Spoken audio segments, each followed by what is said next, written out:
You were watching Council of the Blerds, a Geekcast. The Council has spoken. End transmission.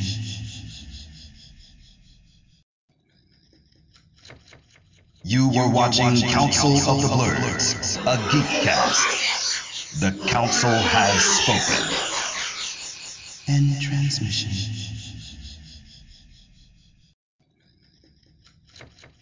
You were watching Council of the Blerds, a Geekcast.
You were watching Council of the Blerds, a Geekcast. The Council has spoken.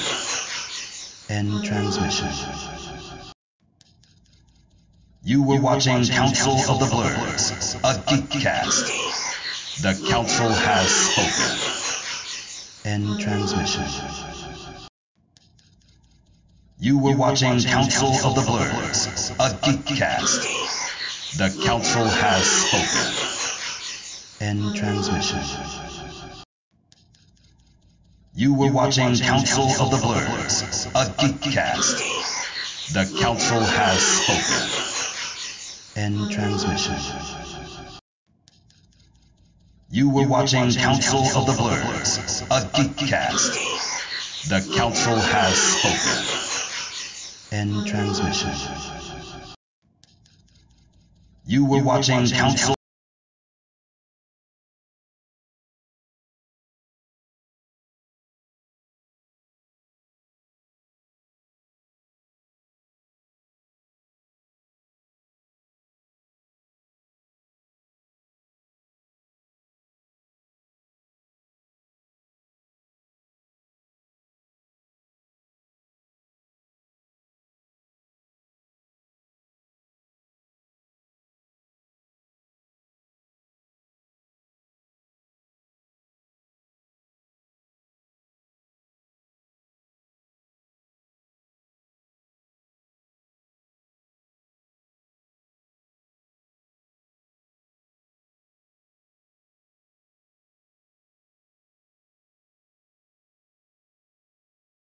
Out. They are the Council of the Blerds. Blurred powers unite. Engage.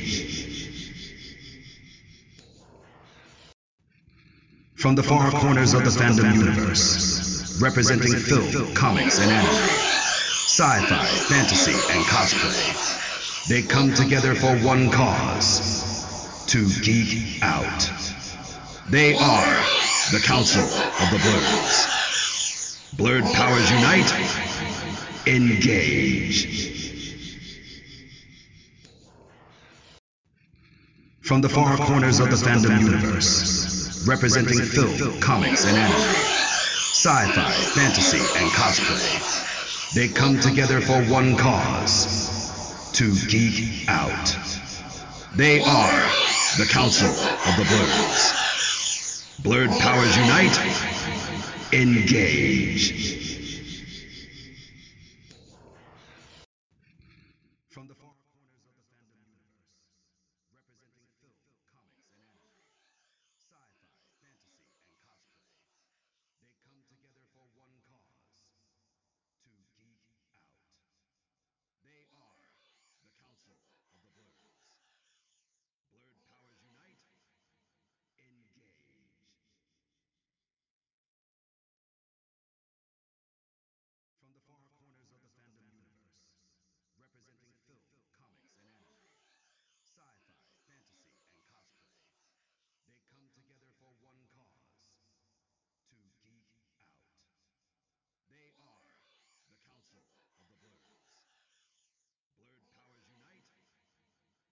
let me go and do YouTube. Yeah, I have it open already. Which one? The Blerds. Council of the Blerds page. Then I'll do Ken's. And there we are. We are up and running. We are good to go. Oh, let's turn that down. Alright, everybody straight. And good morning, ladies and gentlemen. Welcome back to the Council of the Blerds Geekcast. It's me, your boy Kendrick Grey, the Dreadlock Nerd. Joining us today is Matthew E. Haynes, aka the Clockmaster. Say what's up to the beautiful folks. What's going on, people? Kim McCoy, aka Enigma's Girl. Say hi to everybody. And hello. Katanni Bramhan, aka Dark Angel 29. Hello. We are waiting for HB Gibson. He should be joining us soon. He is taking care of something at the moment, so but we didn't want to start too late, so we're just gonna jump right in. We also have a special guest joining us today. Josh, if you'd like to introduce yourself. Hi, good morning, everyone. My name is Joss, and I don't know how you want me to introduce myself. Like, what topic? It's awesome. Okay, you did good enough. That's straight. That's straight. As the title suggests, we're going to be covering all things video games today. But as always, you always got to go through our news rundown. But before we begin our news rundown, please be sure to subscribe to the YouTube channel.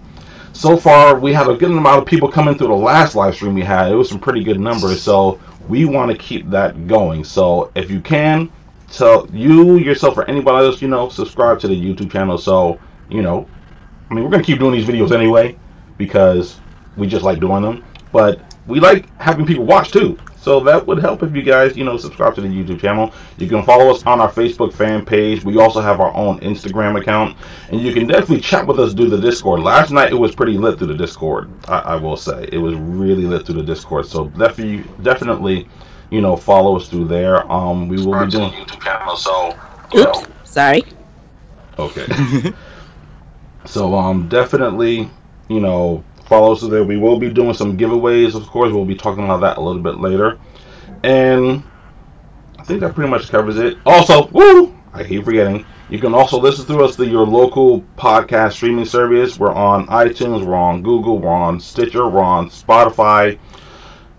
Where else are we at? PocketCasts, Breaker Media. We're all over. All these things are in the description box below, so you can definitely check out where you can listen to us if you can't watch us. Preferably you should watch us because we're all pretty good looking, but if you can't watch us, then you can definitely listen to us while you're driving, when you're on the walk, when you're working out at the gym, all that stuff. Definitely watch us through there because we're all pretty lit, cool and all that stuff. But all that being said, let's just jump right into the news. And again, just like the last time, I wasn't really paying attention to a lot of stuff. There's a lot of things that I did videos on. It was a very busy week, actually, as far as YouTube videos is concerned. A lot of things dropped this week. We finally we actually got an impromptu. We got Spider-Man trailer. We got a Spider-Man Far From Home trailer, which I thought was really, really dope. We also got a short teaser trailer for a new Ghostbusters movie that's coming out next year, which I am highly excited about. Super excited about that. One thing I will say about that trailer is I think that trailer did more for that movie than the 2016 teaser trailer did for the Ghostbusters 2016 movie. And again, I like the 2016 Ghostbusters movie, but that teaser trailer did nothing for it. This right here brought all the nostalgia feels out. And I know we talked about nostalgia before, but listen, it's Ghostbusters. I'm a ghost head, so I was lit off of it from Jump Street. We also got a trailer from John Wick Chapter 3 Parabellum, which looks insane. I can't wait for that. John Wick is a franchise that I didn't think was going to really hook me in, but I was hooked in from the first movie. And then the second movie was just really, really awesome. So I can definitely say I am looking forward to this. I think it's going to be really, really dope. Shout out to everyone who's joining us in our chats and stuff. Chris Rodriguez is here. He's like the diehard. He is like numero uno, so definitely shout outs to him. A1. And I know somebody else was in here also, so just definitely, share all your comments and all that stuff. Somebody knocking? Who knocking? Somebody was knocking. Not me. I didn't do it. It wasn't me. I don't know who was knocking just now, but it wasn't me this time. All right, so we're just gonna lower that. I don't know. We might have to revisit those horror movies. You know. Mm-hmm. It's your fault. It's your fault. I think one day we should all just do a horror movie night. You know. You see, look. What? Matthew, come on, man. Y'all just want to laugh at. Y'all just want to laugh at me. Let's record our reactions. Matthew, come on, dog. Like, recording our reactions is a real good idea. Let's record our reactions or our reaction to Matt. Matthew, we're all. I'll be reacting too. Matthew, we're all gonna be so boring. We're all gonna be there, Matthew, supporting you, laughing. I'm feeling the love. I'm feeling the love. Hold my hand, okay? I feel like you'll squeeze it way too hard. No. I feel like somebody's just gonna get hurt because I'm straight swinging. Well, listen, man. We'll start off with like the cheesy ones first, like that. The Grudge. No. We'll start your car. Hey, we could watch Annabelle Creation. That movie was funny. Yeah, that was hilarious. See, here's the thing for me. A lot of horror movies, at least the horror movies from back in the day, a lot of them are just funny to me. They're not like scary. Like except for Halloween. Halloween never scared me either. Halloween never scared me.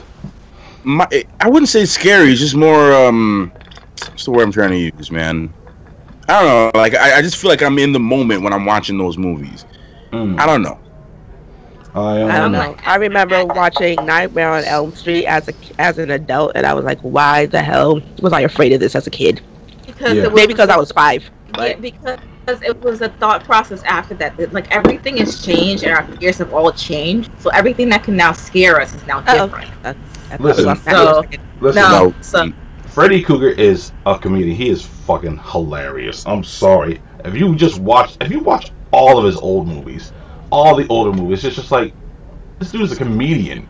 He's like, I mean, he kills you in the craziest way possible, but it's also funny too. So it's just like, you're just sitting there watching and it's like, what's wrong with this guy? Now, I actually enjoyed the remake. I know they're getting ready to remake it again for some crazy reason. I enjoyed the remake with Jackie Earle Haley. I thought it was dope, but I don't know, a lot of people didn't like it for some reason. I don't know.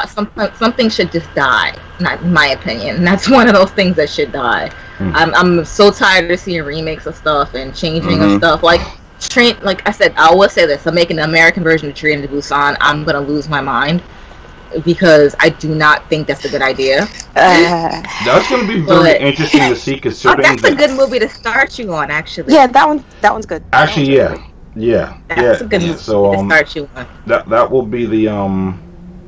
be the start of the. Wait! To start me on? Yes. Yes. Oh, I realize y'all trying to pick a thing to get me. Man, no.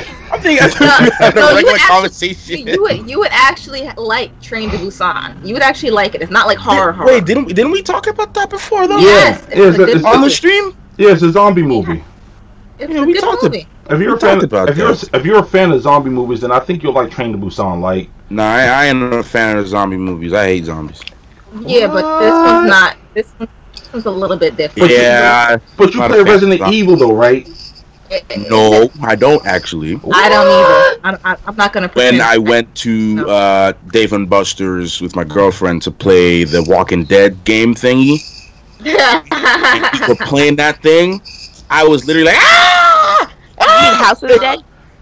Huh? You mean House of the Dead? No, it was a Walking Dead. No, they have a Walking Dead one now. When's the last time they have a Walking Dead one? I was playing it. I was not having it. I was not having them zombies, man, because I can't. I just can't do it. Poor Matt. Zombies just made me want to throw up.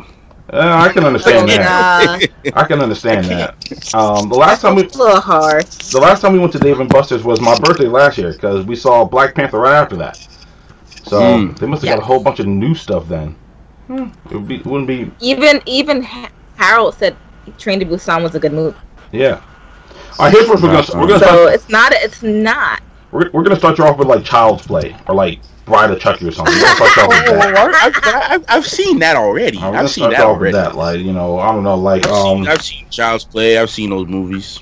Start you off with something like a low tier horror movie or something. People in the comments just start starting off with Bird Box since people thought that was a horror movie. No. Yeah, that's more of like a thriller, not. Yeah, it's a that's what I saw it as. I'm a fan of psychological thrillers. I just don't like paranormal movies. They're just stupid to me. So are you okay with like gory movies, like Texas Chainsaw Massacre? Yeah, I'm fine with it. I have a tolerance for gore to a certain point. Like slasher films, I'll watch a slasher film. Oh, so you're just not into things that like mess with your head, kind of. Yeah, like psychological stuff. Okay. Religious stuff, maybe. Well, not necessarily, because it's more laughable to me because of just how people perceive stuff. Yeah. Like I don't know. Like The Nun is just laughable to me, but I heard The Conjuring. That was a bad movie. That was a horror movie. I heard The Nun was like bad. I heard it was bad. I mean, there's some paranormal movies that I just don't mess with because of my religious side, because it's just so scary. So I'm saying, have you seen Paranormal Activity? I haven't seen any of those movies. Insidious, none of those? I haven't seen Insidious, Paranormal Activity. It's the same thing with Insidious. The first one's the best one. Daryl, I think I've seen The Exorcist once. You know something? I've seen it. I've actually never sat and watched the whole Exorcist movie, and I know everybody's. The Omen. Now the Omen. The Omen. The Omen. Now that's some stuff right there. That'll probably mess with your head. No, you know what scares me is I haven't seen the movie, but the premise I've heard. Hush. Oh God, that was Hush. But the idea, themes like that, where you're in a place secluded and there's just some random dude outside your house trying to kill you. That's what trips me out. All right, okay. Stephen King's It, the original version of Stephen King's It, tripped me out. The 90s version miniseries tripped me out. All right, that's funny to me too. Did you see the trailer for Us? For us? That tripped me out. But that's tripping you out for a different reason, though. Listen, I think that has some meaning behind it. Yeah. I know. That has some deep meaning behind it. There's plenty of meaning. And that's what I was saying is that changes your mindset on, like, our mindsets change of what's horror, especially Get Out literally scarred me. Come on, top flight security. Come on. It scarred. No, honestly, I've never been actually scarred by a movie until you know. Remember how I was talking to you guys a few months ago, went up about the haunted house and all that. Yeah, we still gotta do that too. I'm already at that point right now. I'm already researching the haunted house we're sending that to. Bro. I'm not working at the haunted house that I used to work at because they moved to New York, so we're going. Why do y'all hate me so much? That's all love. Bro, we love you, man. And it's just... Hey, wait, even better, Josh. You feel like being a camera person for that event? God. Oh, I could easily do it. I actually prefer behind the camera. I just met her and she's against me. That ain't right. I just met her and she's against me. It's a support system, like, you know. Wow. Man, it is. If I'm holding the camera, right, and you're freaking out, all you got to do is look at me and be like, you know what, I'm good. This is all friendship. If the camera person isn't running, you're safe. Yeah, Matthew, exactly. This is all friendship, man. It is all friendship and love. Sure, man. And we're trying to help you build a tolerance to all this horror stuff. That's why we are here, to help you, Matthew. Yeah. Oh, you're here because I'm the comedic relief, and you. That too. I mean, if we're gonna be real, that too. Wow. He admitted it too, man. That's tough. I mean, if we're all being honest, if we're all friends. There he is. There goes. Hey, Harold. Okay, I'm gonna let you guys know something. My technical difficulties are so difficult that I don't have headphones. Can you hear me? Yeah, we can hear you. Yes, sir. Yes. Okay. I did the dumb thing by not checking my pockets. And my headphones wound up in the wash. In the laundry, yes. Now, I'm trying to think, is there a way to turn this into a 6-screen thing? Is there a way to do that? Huh? We can't see you. Just to let you know. So I can't see you. Yeah, he's not on. This camera's not on. Alright, so until your camera comes on, Mr. Harold, but I just want to see, is there a way to turn this into a 6-screen thing? I mean, I know, John, you don't have a camera up right now, but, we can at least just still use your voice. in a Hey, I could turn it on real quick. You'll see a ceiling, but if ceiling? you want to test it. I mean, if you want to put like some kind of figure or avatar in front of it, then we can do that. Sure. You know, Chris Rodriguez said he saw Glass yesterday and it was good. I haven't had a chance to No. Quiet. Nothing. Absolutely nothing about the movies. Oh, Don't even reference it. Nothing. Wow. Well, she don't like it? No, I don't want any like leaky spoilers. spoilers. Like, Oh, I haven't seen it either. Yeah, I haven't so you're seen safe. You're safe. Yeah, that's I on haven't the seen list. it yet either. I have been checking out some reviews and stuff though, so it's just like, I mean, Very mixed reviews. it's very mixed. It's very mixed. It's a very. That's all I'll say is very mixed. Yeah. I'm just I trying don't to. think you can do it without messing with the settings. I was trying to see if we can split this 6 ways. You know what's good for this? You know, it's funny because Facebook chat is good for this. That's crazy. But Yeah, exactly. I remember we did that Facebook call. It was like 50 people. It was like 50 little boxes. Exactly. Mm-hmm. So it was just like, dude, like, how come? I'm surprised. And Skype's been out for a minute, so I'm surprised they can't do this. Probably. Let's see. So, and while you're doing that, what's the next topic on the news list? So we can actually. I know we had gone to a discussion yesterday because, as you guys know, if you guys watch universe thing.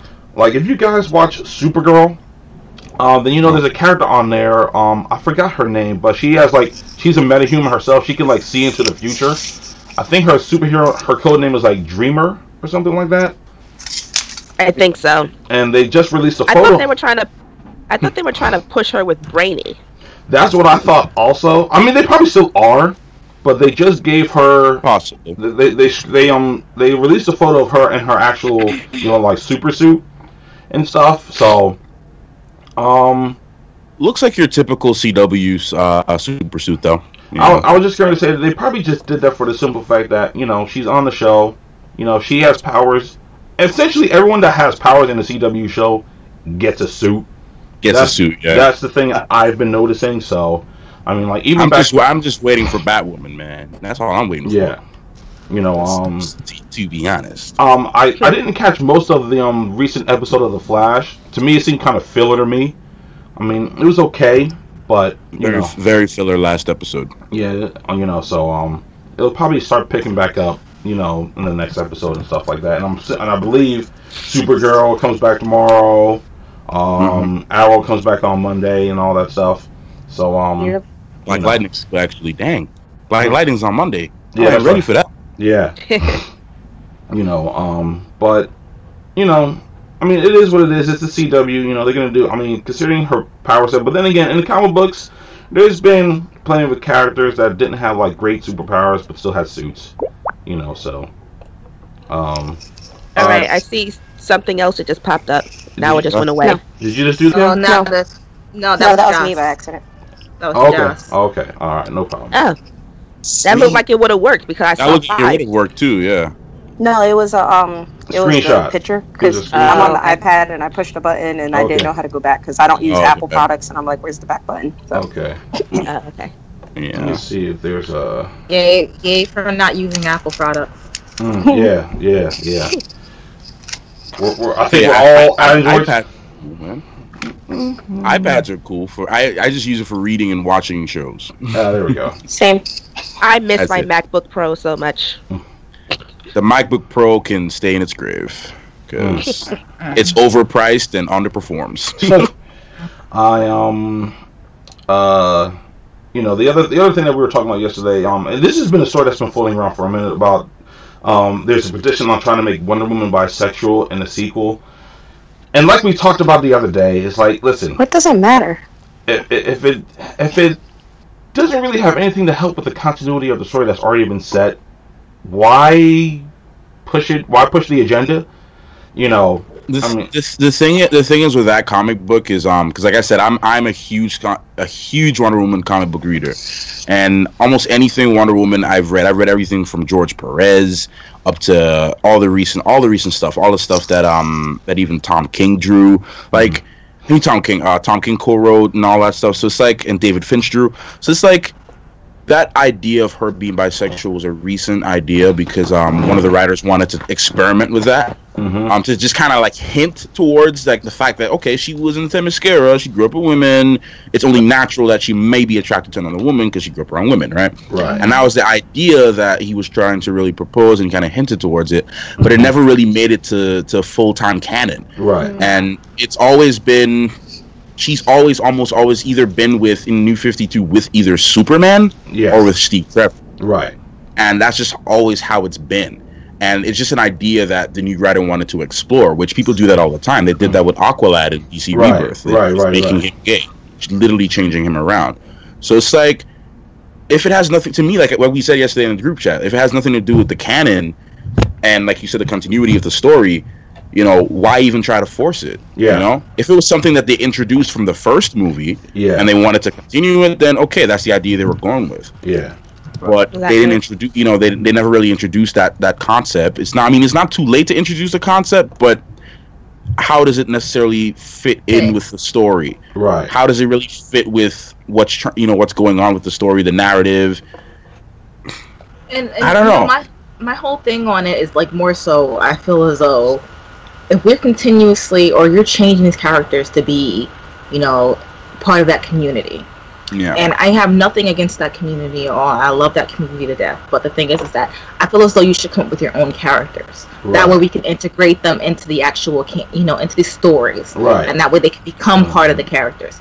But I feel as though they should be creating and doing their own, and make sure they're building up characters that have their own strengths and their own powers and their own, that are reflect the identity of that community. Exactly the point, and that's exactly my sentiments. Exactly, Kim. It's just like, and it's funny because there's always the argument about how they should create new characters, to fit within certain demographics and stuff, like more African American characters, more LGBTQ characters and things like that. Even characters that have like disabilities and stuff. There's always a a call to create those new characters. I mean, it's like I can add to that to what you're saying with that as well, with creating new characters. Like for instance, look at Black Lightning, for instance, right? It's not really necessarily a new character, but the thing is, instead of where we actually had a conversation about this too with Arrow a while ago on one of the podcasts, or I think we just had this discussion with Arrow and them forcing certain agendas, especially like with the gun control and it not fitting. The thing is, with Black Lightning, for example, you have a predominantly African American community and African American heroes and stories that revolve around them and things that affect African American heroes. So you have those stories to work with, and it fits, and it addresses certain real life problems. Also, you look at someone like Anissa, right? Who is in the comic books is a lesbian character, right? So in the comic books, that's who she's always been. So for them actually continuing to do that with her and exploring her character on the show, I would actually give them props for that, for actually taking true characteristics from the character's origin story, what makes up that character. And I said the same thing with Constantine as well, because that's who he was. That's who he was in the comic books. And I'm all for source material accuracy. That's just pretty much what I am. That's just how I roll. With Stan Lee said, he was very, very emphatic about Spider-Man. He said, Peter Parker, and this is what he said, Peter Parker, he said, should be a Caucasian straight male. But that does not mean that Spider-Man had to be a white.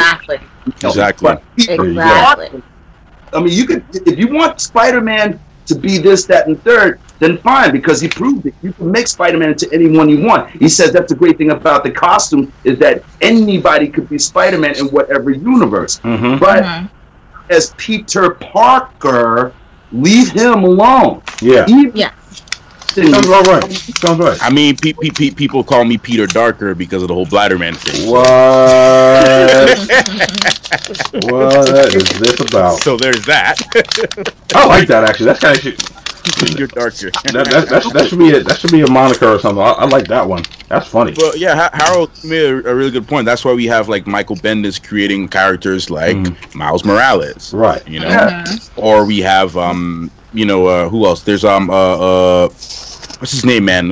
Spider-Man 2099, man. Or 3099. Miguel. Miguel O'Hara. Yeah, exactly. You know, George Takei was not happy with the way Sulu was portrayed in the last film, and George Takei is a out and proud gay man, but he felt that Sulu was not that. Why did they do that? Exactly. You know, it doesn't make it doesn't make sense to break away from the continuity if it doesn't serve the purpose of the narrative. Like, you know, even thinking back to the early renditions of Earth 1, DC's Earth 1 before the Rebirth. You know, they took Alan Scott, I believe he was the Green Lantern in that, and they made him homosexual. And it's like, I mean, it helped the narrative to a degree because it's Earth 1, Earth 2. It's Earth 2, and Earth 2 is a different universe from the main DC continuity that we were reading at the time. You know, a lot of changes were made in that. Alternate realities and alternate, things. I mean, they introduced that concept a lot too. Exactly. So, fair game. So, but the thing is and I think the bottom line comes to this: it's more so creativity. Let's show our creativity. Let's show and grow, and let's make our own characters. Just like they had to create characters for Black people, they had to create characters with disabilities. Right. You have to create, because that's when you know you're building up a character from the ground up. Exactly. And for all you know, it could be better than what you were trying to do with turning someone else into what you want to be. You know what I mean? Exactly the point. Instead of trying to leech off of what the success of another character to try to push certain narratives, create your own thing. Exactly. You know, that's just how it should be with anything. If you want to make people did it just didn't pop off well. But if you want to create a Christian superhero that's like spreading Jesus power, go ahead and do it. I believe they did. I believe his name did it in TPN. They had plenty of those. Yeah, I believe his name was Bible Man. Something like that. Bible Man, right? Like but if the possibilities are endless when you create your own, because that's when you create your own narratives, you create your own storylines. You can tell who you want your character to interact with or not. You know, at any given point. My friend's daughter is a comic book artist, and that's all she does. And she's 14 now. She's been doing this since she was like 10 or 11, and it's so weird because no one told her to, make characters, gay or lesbian or transgender or even non-binary. She just kind of did it on her own as she was making the characters. And like I think it's been a while since I talked to her about her characters, but when she was developing the characters, there's a reason why some are their sexuality kind of ties into their powers and things like that. And I just think I was just like, wow. And that's the benefit, is that when you create your own character, you build them the way you want, and that's a great idea. Their sexuality ties into their powers and how they react. Just like we just got introduced to the transgender character in Marvel. We talked about that the last time we were on stream. Last time you guys were on stream. That's brilliant, because you're now becoming inclusive. Exactly. But no, definitely, I personally don't think it's a good idea. I think that everything should kind of stay canon at this point, and everything going forward. Yeah, stay canon. Create your own characters if you really want to do your own thing, and do it like that. Like I said yesterday too. Even details as someone's sexuality, however they choose to identify themselves, changes. Their goals and what they want to achieve. Exactly. Their certain perspectives. You're gonna see someone who's mainly African American, who's a hero. He's gonna face certain things different than somebody who's maybe Hispanic or Chinese or white hero. They're going to have different circumstances that they face that affect each other differently. Yeah, and based on who you are, that sometimes determine what kind of outlook or motives you have, and that includes either religion, sexuality, different taste in food, all of those things. Just change. They're very important to character development. So, I don't know. All right. So before we get into like a heated debate on this topic, I was trying. Let's see what else do we have here listed for news or anything. Let's just run through some of these trailers that dropped this week and what we thought about it. Okay, Spider-Man: Far From Home. I didn't get a chance to see any trailers. I think I only saw the one trailer this whole week, and Wow. Just having Nick Fury show up was just gave it the. He was the lime in the Corona, bro. I loved it. Mm-hmm. You drank it all up, huh? You drank the whole thing. I gotta give it to Jake Gyllenhaal. Like, his costume looks amazing as Mysterio. Yeah. Amazing. And it's like, I don't think Jake Gyllenhaal has touched anything superhero related ever. So this is be his first foray into it. I know. I mean, he was name dropped for a lot of things. Like, he was name dropped to be a possible Batman at one time. I know he tried it for Spider-Man at some point too.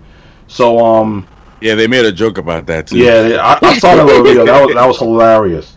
But I think this is gonna do well. I know a lot of people have like mixed feelings on Spider-Man: Homecoming. I enjoyed it. I don't think it's the best Spider-Man movie, but I enjoyed it. I still say Spider-Man 2 is the best Spider-Man movie, in my honest opinion. Spider-Man 2 with Doc Ock. I think it's the best Spider-Man movie ever. But you mentioned that with the movies. I was rewatching the first Spider-Man movie the other day when I was on holiday for Christmas. Yeah. And I was watching it and I'm like, wait, yo, this movie was really good actually. Yes, exactly. Like, I'm like, geez, like I found myself like just being more into it than I was with Homecoming. I'm like, I like this. I like this Spider-Man. This was cool. It just, I don't know, it's just something about the Sam Raimi films that just get you. And it kills me how people are trying to crap on Tobey Maguire for his Spider-Man. I'm like, are you serious right now? First of all, he's the first, so you don't disrespect whoever's the first one. All right, you just don't do that. First of all, I remember those movie theaters being packed. Exactly. Like when I saw, what are y'all talking about? Like when I saw Spider-Man 2 in the movie theaters, listen, me and my boys, we was up in there lit. It was mad packed. Everybody was mad soup when the movie was over and they came out of the movie theater. Like, I don't want to hear that. Especially when she was all like, go get him, Tiger. Exactly. Like, cheered. Exactly. Like, yo, like, come on now. Like, how are you not gonna be? Where I'm from, back home at the time in Grenada, there's not that many cinemas, or as you call them, cinemas or theaters back home. So at the time, there was probably only like one major cinema in the mall area, and they had just opened, the first one. Spider-Man, I think Spider-Man or Spider-Man 2 was replaying, or they were playing. It was so packed. There was people outside, the door open, watching the movie, standing up, watching the movie. There you go. Everybody was there. It was lit. Like Spider-Man was an event, especially since we were coming off of 9/11. Yeah. Because as you remember, the very, very first trailer had the Twin Towers. They had to re-release it, and then at the end of the film, just to let people know that the movie makers and the people involved really cared about what was going on, and that we were all touched by what happened in 9/11. They put that big ass American flag at the end. Yep. Yep. Yeah. To let everybody know, like, yo, you know, listen, we went through it. Yep. We're all together on this. All right, but what was the next trailer you guys saw? All right, now John Wick, right? John Wick Parabellum. I know a lot of people like to crap on Keanu Reeves for his acting style, but I've never had a problem with him, especially since The Matrix. But John Wick, it just seems like he's having a whole bunch of fun with this John Wick series, and the way this third movie or the final chapter is looking right now, it's going to be balls to the walls fun. That's just the way I see it. It's just going to be balls to the walls fun. I got a kick out of the whole trailer, especially seeing Halle Berry, because we haven't seen Halle Berry in a mainstream movie in a while. Kingsman, I think, was the last one I saw her in. Yeah, Kingsman, the Golden Circle, right? Golden Circle. And I still haven't watched that yet. I haven't watched it yet. Man, it was such a disappointment. That's what I heard too. I heard it was not great. But well, she hasn't been doing many great movies in her late career, to be honest. No, I don't know if it's her agent. I don't know what's been going on, but she has not been making good choices. That gotta be her agent. You would expect somebody like Halle Berry to get some decent. Whoa. That is not me. That is not me. Who was Josh, is that you? Yeah, sorry. Oh, okay. Wait a minute. You watching the trailer? I had watched it originally at work, so I couldn't be fully dedicated to it, and then I kept needing to watch it again, and then so now this is my third time watching it because I need to pay attention. Wait, I got a question though. Your thoughts on we saw, you remember, almost in all of these, both John Wick movies, we had an interesting item that John Wick used to make his kill. One of the movies was a pen, a pencil. One of the movies was something else. Now we saw in the library, this man was using a book. Mm-hmm. This man was using a straight up book. How creative is that? Now that choreography. I'm sorry. You know how I feel about John Wick movies. Yeah, we know. But it kind of gave me some Jason Bourne vibes, because if you watch the Jason Bourne movies, like, that dude will use anything to take you down. I remember he used a magazine to take some dude down at one point. I was like, yeah. Wasn't he like whacking him with the magazine? Yeah, I remember that. I was like, dude, like, who is this guy? But I don't know. I just can't wait to see how it ends. Like, one of the shots, like the very last the ending. Well, this is supposed to be the final chapter. Oh no, yeah, that sucks. Yeah, they have it built as like the final. Die? Huh? Remember I said this series should die? But why though? It's like, this is only the third movie. Like, I do not like. I cannot get into it. I do not like it. I think it's ridiculous. But the movie. I think that's the whole point, though. I only saw it because Ken took me. I didn't see the first one. Okay. Harold or Ken, all right? Since y'all seem to be the only two sane people here. No, I love the movie. Like, Josh too, right? All right, you invited to the cookout. Let me ask you a question. Like, don't you find the movies to be very self-aware with its plot? Like, it's very simple and straight to the point. The first movie, it's not convoluted at all. It's like, look, ex-assassin gets his dog killed.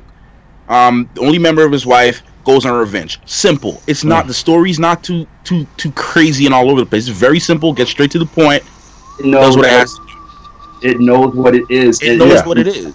It embellishes in what it is. The creators and the actors, like, they know what they're doing, and they're milking it to the end, and I think it's great. And it's funny that you mentioned that, Hal, because I feel like that's the same reason. Well, one of the main reasons why Aquaman did so well.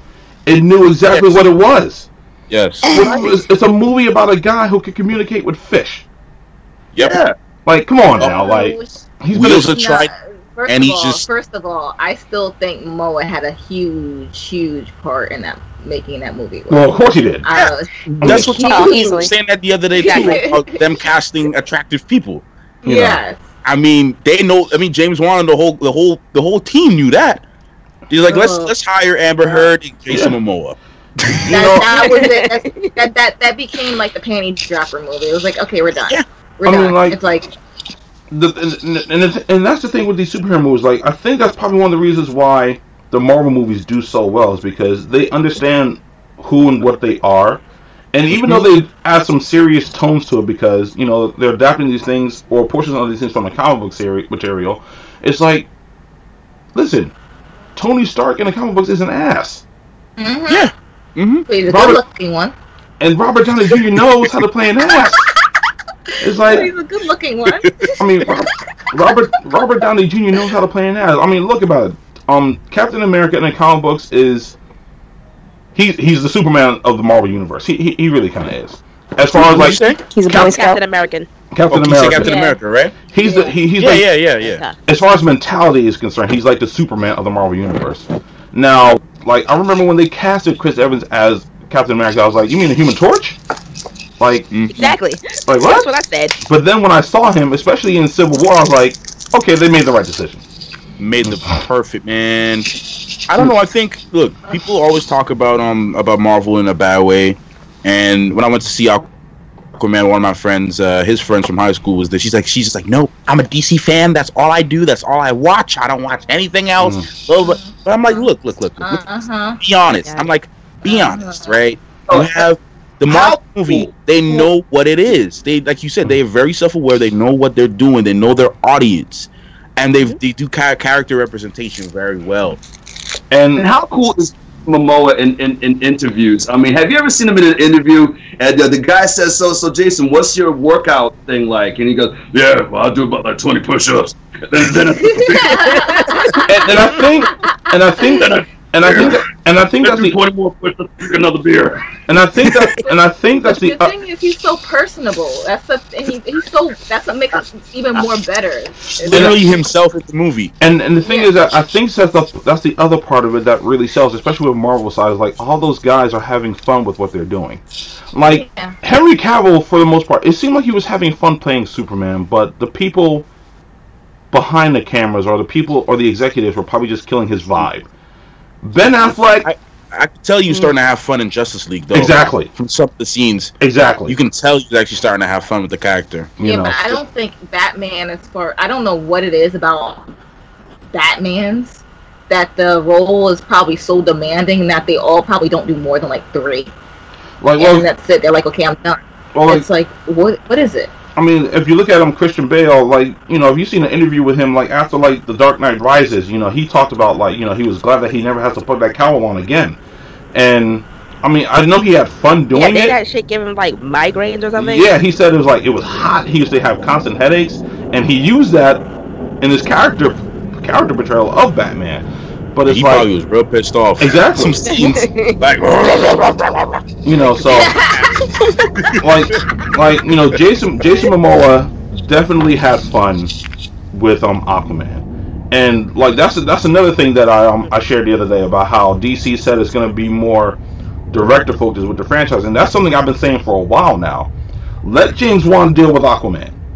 Let Patty Jenkins deal with Wonder Woman. Deal with Wonder Woman. I actually agree with that now. Yeah. If we got to see what Matt Reeves does with his Batman movie, and if that's good, let him stay with Batman. Let directors. That's not even part of the timeline anymore. That's a completely different thing. So even if they try to integrate maybe another, you know, future Aquaman with Wonder Woman and Matt Reeves as Batman, which is a different actor in general.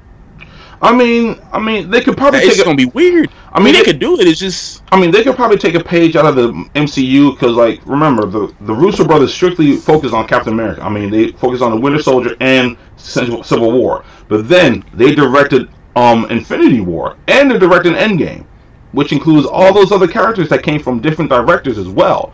So all the different directors are they always come in as like either co-producers or writers or something like that. Now, if the DC if the DC Cinematic Universe can do that, then they might be in a good spot. I mean, they did it with Wonder Woman though, because Zack Snyder and his wife actually not only were they on paper, they were actually heavily involved with the production of Wonder Woman with certain things, because remember he did cast Gal. Yeah. And you know, so it's like, yeah, we got distracted, Kim. I'm just letting you guys know ahead of time that you got way. This went way left field. Like we were talking about trailers, and it went to a totally different conversation. The last one I'll talk about, of course, is the impromptu teaser trailer we got for the next Ghostbusters movie, which came out of nowhere. First of all, the news came out of nowhere, but then the trailer dropped the very next day. And like I said, I think this trailer did more for whatever's coming next than what the teaser trailer for the 2016 movie did for that. Because I'm ready for the movie. I'm ready for it. It's like as soon as because all you saw, the camera, all it did was just pan across a field, go into a farm. You saw the Ecto 1, or is it Ecto 2? You heard the music. You heard the familiar sounds, the familiar music. It brought back the atmosphere, the feeling of Ghostbusters. I was like, you can just show me the movie now. I'm done. Mm-hmm. I mean, I know me and you, Howard, we're gonna be doing a joint video talking more about the next movie coming out. There's been a couple of rumor news, really, not like news, but like more like rumors. But like I think that trailer did exactly what it was supposed to do. It got people really excited, and even though there's been I hear a lot of some of the original cast is even coming back for it, you know, which I love. Yeah, you know, I would definitely hope they would do that. I think that's all the regular news that we have covered so far. There's also another news I just remembered last night. They dropped a trailer for Nancy Drew. Oh, really? And guess who's playing Nancy Drew? You guys already know who's playing Nancy Drew? Who? No. The girl who played I forgot the redhead girl's name in It, the remake. What's her name? I forgot her name. I know who you're talking about, but I forgot. I don't know her name. I forgot her name. Yeah, but she's actually. I saw a little snippet of the trailer last night, and it looks very good, actually. Okay. It looks like, cause I actually was one of those guys that grew up reading Nancy Drew. Oh, okay. So I'm actually excited for that movie. Cool. To be honest, especially the girl who's in the. Yeah, that's gonna be interesting. I don't know what they're gonna do because I know the original Nancy Drew was kind of rough to watch. The one that they made. I'm not even gonna say the year because I'd be lying to you if I actually give you an accurate year. I mean, 2007. This trailer, 2007. a very horror, mystery, old school detective Matlock show mixed with a modern creepy vibe. You said like it looks like it's gonna be crazy. Yeah, and then also for the Potterheads, the new movie that's coming out that. Why can't I think of the name of the movie right now? But Save My Life. Fantastic Beasts? 3? Yeah, there you go. Fantastic Beasts. Don't mind. This is what happens when you get lose sick, your Harry guys. Potter card, man. No, I'm sick. Leave me How alone, dare you. okay? I am sick. Leave the sick person alone. Yeah. Right? My brain is frying. Get a pass. Yeah, Fantastic Beasts. They're actually pushed back their production. So right now they were set to start production this, early this year. It's not set to start until the end of the year almost. So it looks like we might not be getting that movie until about late 2020, early 2020. I still haven't even seen the second one yet. Yeah, I haven't. I actually finally saw the ending to the first one. Oh yeah, that's right. Theater blacked out, right? Yeah, they did. Wow. I remember that. I was so upset. So upset. I haven't seen any of the Fire alarm. Wow. I haven't seen any of the Fantastic Beasts movies yet, so I'm probably gonna jump in on some. I've seen all the Harry Potter movies, so just to keep with continuity, I'll check out the Fantastic Beasts movies and stuff. So was I. But the Fantastic Beasts, I like them because it's all a prequel. Yeah. So everything is before Harry Potter, before that stuff happened, and I love it because now they're just filling in gaps, and it's like the perfect thing ever. But I think that's it for the news, right? Also, just want to let everybody know that the second season 2 of The Punisher dropped last night. I already caught the first episode, and good God. Lord have mercy. Good Lord God. have mercy. Whoa. Frank, Whoa. John Bernthal's Punisher is ridiculous. Like, just that first episode alone was just like, yo. I might have to. Now I got it. Yeah, I might have to just watch this whole season all the way through. I didn't do that with the first season, but I might have to do it with this one. What happened? He was handing out equal opportunity beatdowns. You hear me? Oh my God! Oh my God, man! All I'm gonna say, guys, especially you, Matthew, the bathroom scene. Just wait till you see the bathrooms. Just wait till you see the bathroom scene, and yeah. Huh. I think that's it as far as news is concerned. We actually did pretty good. We made pretty good time on the news and stuff, so we did pretty good. Chris Rodriguez said he's already on episode 5 of season 2. Nice. Before we jump into the topic, I just wanted to say shout out to the Women's March Alliance. Sorry I couldn't be there. I was supposed to be there at 9:00 this morning, and I had to do the cast, and I also had a bunch of other things to do. But Light of Gold PR and Women's March Alliance, I am with you today in spirit. Nice. So, shout out to you guys. Kim, we're actually not going into the cast, into the main topic right away. Actually, I'm sorry. The special topic. Yes. We actually are doing our first giveaway of the year. Yay! We're gonna try to do one giveaway a month until the end of the year for the cast. Today's giveaway, with the help of Matthew Haynes and his lovely followers. I had to go through Kim having a panic attack with trying to figure out this thing yesterday. That was fun, man. Just a little bit, just a small one. He figured it out though. Just a small one, just that much. Matthew Haynes and his lovely fans have done us a favor. He had you guys pick a number from 1 to 5. Of course, you guys were predictable. You picked number 3. So, you picked out our prize today, believe it or not. And Joss, I'm going to need your help with this name again. So, we have our lovely... Kimiko. Yeah, Kimiko. From because I can't say the name to save my life. Don't ask me why.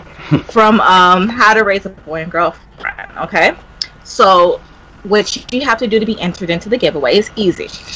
You're just gonna click the link, which actually should be somewhere in the comments. Well, the link is actually in the description box for the YouTube video. Go. If you want to definitely give it a look there. Definitely check it out. Maybe we could put it in the comic section. Let's see. Yeah.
Yeah, let me see.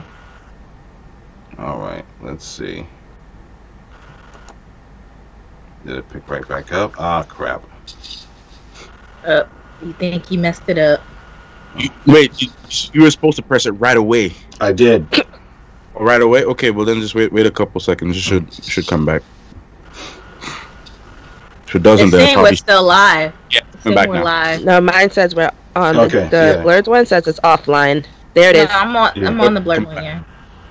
Yeah, there we go. Yeah, We're it's back. Yeah, we're back. Like, let's just circle. Hurry up with the circle thing. Come on now. The audio is back now. It's good. Okay. Here. Yep, we're good. All right. Yay. Everybody good? Everybody straight? Everybody straight? Yeah, fun times. All right. I love live streaming. Jeez Louise. There we go. My friend Nate made it in the comments. Okay. What up, Nate? Yeah. Everything reconnect again. Come on now. All right.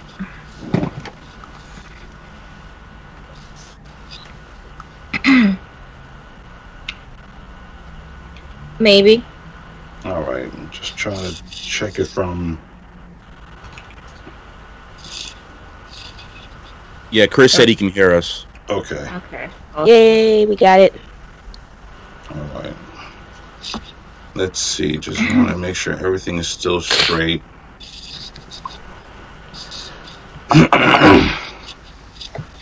Is that me knocking? That can't be me knocking. Who's knocking? Sorry, that's me. Oh. FBI, huh? What'd you say about the president now, Jocelyn? Huh? What'd you say about the president now? That you got the FBI coming. Oh, knocking? I mean, Knocking. just the same thing that everybody else does, but All right. Ooh, I didn't say anything, man. What? All right. Let's I was like, well, you're not getting paid right now. Do you want some food, like something? Just might as well offer it. Yeah. All right. Let's see. All right. All right. While we're doing that, I'm gonna do the Discord. So, do you guys want to get into the main topic? Yes. When we is the do. drawing for the when are you drawing the It'll probably we're gonna probably do it because I believe that's the same weekend of the Valentine's Day stream. Mm. So okay, so they have a while. Okay. You have a long time, yeah. Okay. All right. Cool. Yes. So that should work out the same way. So we should have somebody by that day. All right. And so we'll probably announce it that Sunday. We'll just give it a last reminder, letting you know. So Sunday we'll probably do a short video. I think Matt can help me with that, doing a short video just to announce the winner. Okay. All right. Everything good on the council side of things? What the hell? For the video? I didn't do it. Nobody saw me do it. You can't prove anything. Yeah, the council side of stuff. I'm watching it on my computer. It sounded good. We crispy. Okay. All As long right. as it's good on someone then, because on mine it's thinking again. Mine too. It's doing the same thing on mine. Even though the comments are coming in, it's doing the same thing. Yeah. Every time I refresh the page, it's fine, but then it'll go again. It could just be my computer. Yeah. Yeah, I'm fine. I just checked my phone too, and it's okay. I'm fine. Okay. Yeah. All right. Oh crap! What happened? And Chris and Nate say they can hear. So. Okay. And Ken, yours just went out. I'm looking at mine right now. I'm still going. All right. Yes, then it my is. phone, Okay. then my phone and my phone and my laptop are messed up right now. So Ken, you know what you might have to do though? What? You might have to either take off the Kenimation one or the Council of the Blerds one, because the bandwidth is probably glitched out right now. I mean, That's probably what it is. I don't have a problem. Because I can. sometimes it happens. Even like if you can have like the best speed. Sometimes the app. Yeah. Sometimes the restream. It prioritizes which one gets more. Okay. So I mean, sometimes it does. Sometimes it's like that. So that could be an issue too. we could tell everybody. We could tell everybody on yours to watch us on Council of the Blerds YouTube. Yeah, that's all. That's all. Because I don't mind taking off the on mine really, because I don't want it on mine anymore anyway. I just kept it on there so the numbers could keep going. But you know, I'll do that if that's what we need to do. But as long as everyone's still in chatting it up and stuff, everyone's still there. Everyone's still good. I'm still here. All right. So, as the video title suggests, we're going to be talking about everything dealing with video games. Now, our special guest, Ms. Joss. You closed it before I said it, Ken. Wait, what? I didn't close anything. Oh, then No. it's saying that the chat is closed on yours. That's probably the delay. That's probably the delay. Okay. Yeah, that's the Yeah, delay that's then. Yeah, so I mean, it's all good. Doesn't matter. So I can't chat? Okay. I mean, I'm still good on mine actually. I can still see everything. I'm still good. No, I can see it. I can't type into it. Hold on. I'm just telling the people on here to go to the Council of the Blerds YouTube. Okay. Let me see something here. All right. Yeah. All right. Let's just keep it moving. I guess. We'll keep we'll keep it moving. I figured it out. Okay, so we're all right. I think we're good. I think we're good now. My restream says we're straight right now, so we should just keep it moving. Again, as the title of this video suggests, we're going to be talking about everything dealing with video games. Our special guest, Joss, actually works at GameStop. Is that correct? Used to. Oh, work at Past tense. GameStop. Past tense. Don't wish that on me. Ooh. Now, some tea? Spill some tea? Now it's funny because so everybody in the comment section, get your questions ready. When I was living in Florida, I had a boy who worked at the time when EB Games was still around. He worked there. He didn't really spill too much tea on what went on there, but with everything that's been going on lately, there's been a lot of stuff coming out. I know one of the recent things that come out was I believe they were getting ready to shut down, but they were looking for someone to buy them out, if I'm not mistaken, about GameStop. Somebody verify? Yeah, I saw that article. So that article, they're looking for somebody to buy out GameStop right now, which I could have sworn, didn't they buy out Think Geek at one point in time? So like about 2-3 years ago, GameStop bought Think Geek. I'm wondering what's happening with all of that. If they're actually losing money, what's going to happen with the merger between them and the buyout of Think Geek? Because I actually like Think Geek a lot better than I like GameStop, to be honest with you. Think Search was so dope. It got such cool stuff from Think Geek, and it's a shame that it turned into what it turned into. Yeah, but as far as GameStop is concerned, my whole thing, and Joss will probably attest to this. Every time I go to GameStop, and it irks me to life. And I thought they stopped this process, but why is it when I go there, I get a used game if I want a new one? What? I bring up a game that says brand new for this amount, and they try to sell me on the older game, which I believe is what's that, the Circle of Life program.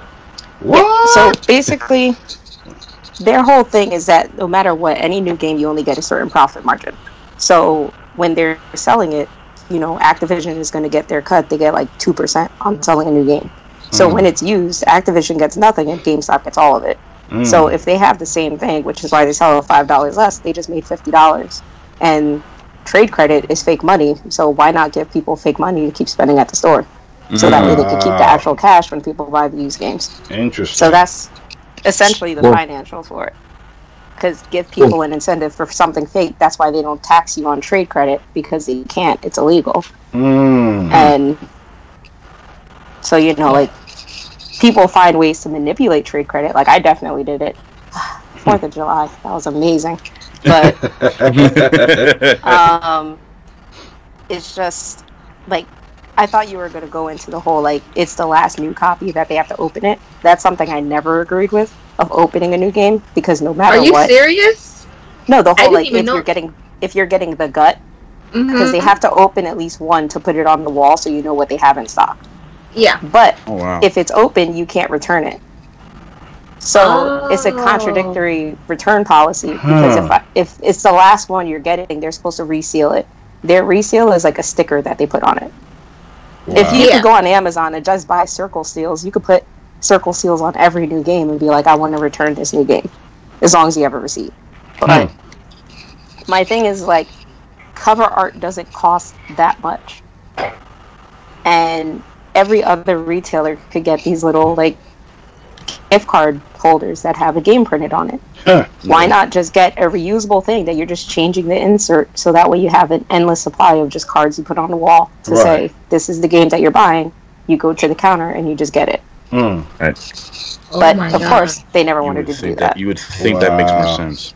Yeah. I didn't even know they did that. Yeah. If it's the last one, they'll be like, hey, this is the last copy of the game. It's still new. Nobody touched it. But I'm 100% certain that there's probably like one person in every store that's taken a code from a new game and then just hopes that they never sell it. Like if it's like Elder Scrolls that it comes with a season pass, that they'll use the code in the new one. And then all they have to do is say like, oh, my bad, let me give you another one.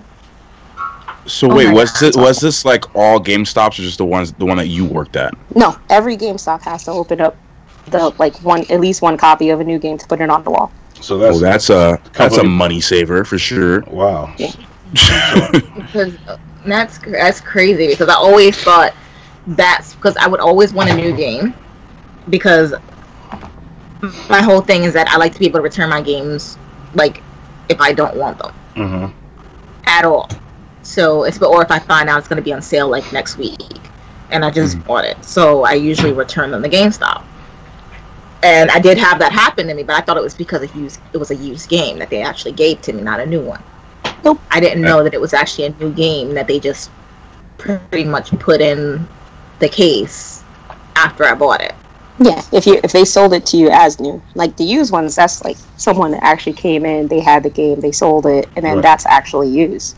But with that same aspect, who's to say they didn't just take a new one and then put it on the wall? Well, a used one and put it on the wall is new because they lost the new one. Like, why not swap out a used copy of Call of Duty for a new one because you're short on a new one? Like, I know it can happen. I never did that shit. I kept telling people, like, look, don't buy it new if you didn't research. I always try to save people as much money as possible. I told them when a game was garbage, and I wouldn't let them buy it no matter what. I told everybody on staff, like, don't let this person buy this game because they're just going to come and trade it in and be upset that the trade credit is $10. So don't let them. Yeah, why is that anyway? Why is it I just take a whole console back to them and it's like, yeah, I'll give you $25. That was going to be my next question. What is this? Yeah. How did this trade policy come into play, and why is it so shitty? Yeah. That I can't answer. I think it's just always going to be the whole standard like supply and demand thing. And that's also the rule. That's just the rule of commerce as well. Yeah, because they have to make a profit somehow. So even if they're giving you fake money, they can't give you $60 of fake money because you just traded in a new game. Like they're not making anything off of it. I mean, it's like a pawn shop. Yeah. Essentially, yeah. It's like driving your car. It's like driving your car off the lot. You're not going to give it back. All I know is that when I traded in my PS2 for my PS3 back when the first generation PS came out, and I'm the type of person, I keep my consoles in very good condition. I clean them on a regular basis. You know, make sure nothing's. That's a rarity. You know, Tiny can tell you when it comes to like electronics or just really anything. I just try to keep everything clean. I don't like I don't like dirty crap. I really don't. Like I'll try to. Especially when you pay hundreds of thousands. Exactly of dollars Exactly the point. Right. But I think like. Because at the time, the first generation PS3 was like that was a $600 one. Hella expensive. That was the Fat Boy one. And when I traded in my PS2, and I had my PS2 for like I don't know how many years I had my PS2. I had it for a minute. But, I still got my PS2 right underneath my desk. I kind of wish I kind of wish I still had mine. I think back to the day I probably shouldn't have traded it in, but you know the exchange rate on it wasn't all that great. You know, it didn't really make a dent in me purchasing my PS3, so I was just like, you're better off selling it. Yeah. You know, is that about right, Joss? Instead of going on the GameStop, it's better off selling it. So, like, all right, if you know that yours works 100%, and if the store is still selling it for like $100, and they want to give you $10 for it, why give it to the store when you know they're about to make a $90 profit? Find somebody you know that wants it, you sell it on your own, and then you get the money for it. If you know that there's something wrong with your system and you think you could sneak it out of them, go ahead, trade it in and get $10. Like, whatever. Because they have to test it. Like, you keeping your system clean, I'm going to tell you now, you're like one of the 5% of people that trade in stuff that's in good condition. I've seen so many systems, like brand new 360s when they first came out, like maybe a month later, people coming in to trade them in, and there's like roaches crawling around in it. There's cigarette stains. Yeah. Oh my god. Like, yeah. So it's like I have seen that. Wow. Now that's one of the most common complaints is like because the way they built the systems now, especially PS4s, Xboxes, all stuff, the vents on the back of them, ants crawl in there, roaches crawl in there, they build nests, and then they kill the system. Because they touch something and they electrocute themselves, they die, and then now they open them up, and then it's like a bunch of dead ants that have now fried your system. You know, and I think that's one of the biggest complaints with a lot of like these a lot of these used consoles is that you pay all this money and they can't even get the design right to keep, you know, things like that out. I feel that should still be like on the way how you keep your house, because I mean, if you live in a forest, I understand, but if you're in your house and you clean regularly, you shouldn't have all that and like it's like when I tell you like flashbacks. Oh my god. Like she said she's the horror stories. You had a flashback. But look, it was like no. I believe you because my girlfriend's PS4. Inside of that, she has a big husky. Okay, and that dude sheds like a mug. All right. When I walked in there and I looked at the back of that PS4, all I saw was dog hair. I said no. I said you gotta clean your daggone PS4. Don't let this hair get up in there. You're not gonna have a PS4 anymore. That's disgusting. like people. I've seen like she said, actually roaches. I've seen spiders. I've seen a matter of fact, when I was actually cleaning up my own PS3 at my old place I used to live at, because it was just hiding in the corner, I pulled it out and I actually didn't clean that one. I opened that thing. There was some nice species in there. Wow. It was a petri dish. That's what it was. Yeah, something like that. Wow. Damn. Yeah. No, it's you gotta. Bad. Why the hell are they all so attracted to it? Because it's the heat. Warm speed is an enclosed space. You know, they can. It's like they said, you can nest in there. You know, it's like a perfect colony for them. To like a straight up house to dwell in. It's dark. You know, there's no light. There's dark, and you most people don't move their PlayStations or stuff like that, so they don't have to be bothered in there. So if you're a person who's always moving your stuff, 9 times out of 10 they won't be in there. If you're a person who has it in an open space, like mine is in an open space, I don't put it in a shelving system or anything like that for that reason, because I'm not even gonna lie, I live in an older house, so my older house have cracks, things of that nature, things like especially ants, they like to crawl in, look for warm spaces and stuff like that. So knowing that, I tend to keep my stuff in the open, because the last thing I need is for a nest or a colony of ants to crawl into my PlayStation 4, and I'm gonna be swinging on a bunch of ants. You know. You know, so I usually keep it, and that's one of the things they say, keep it in an open area. So if you have it's the same thing with your cable boxes. You have a unit, you got to make sure to always pick up your PlayStation, your cable box every so often, clean behind it, clean around it. Why? It keeps them from settling in there, because now you're disturbing them. I try to make a habit out of it, because I keep my my consoles like right behind my PC monitors, and all my PC stuff, my PC's down there. So every time I clean everything, I take that vacuum, I blow it out, I brush it, and I just do it all while I'm just doing the cleaning, just to make it like a habit, just to keep it clean. Because you'll get longevity out of those things when you keep it clean too. That's another thing too. I had my PS4 since after they launched it, I didn't get the first ones that came out because they were having those issues. I got it in February. I think it came out in December, and I got it in February of that year. And I've had it ever since then. It's been running fine. Was that 2000? You want to know when 2015, right? 14. Yeah, I got my 14 or 15. I think it was 14. I got mine because I think I got mine the same year. I got it at 14. I think around the same month, February, March, because I got mine around I think the same time that February 22nd, 2014. Because I got mine. Do you have it written down? Like what? Whenever. Actually, no. I'm sorry. Actually, I'm lying to you. February 15th, 2013 is when it was released. Okay. In the U.S. So okay. I got mine in December of the 14 when they had the issues with the hacking and the PlayStation Network was down. I couldn't play it for like almost a month. And I got mine the next year because I got mine around the same time that Mortal Kombat X came out. Once Mortal Kombat X came out, that's when I purchased it because that was actually the first game that I bought for it. So I like a bundle or something like that. I didn't get the bundle. I just I got the digital version of it. I didn't buy the actual disc format of a Mortal Kombat X. So around the same time, so and luckily it wasn't that expensive. I was so happy that the PS4 wasn't $600 like the PS3.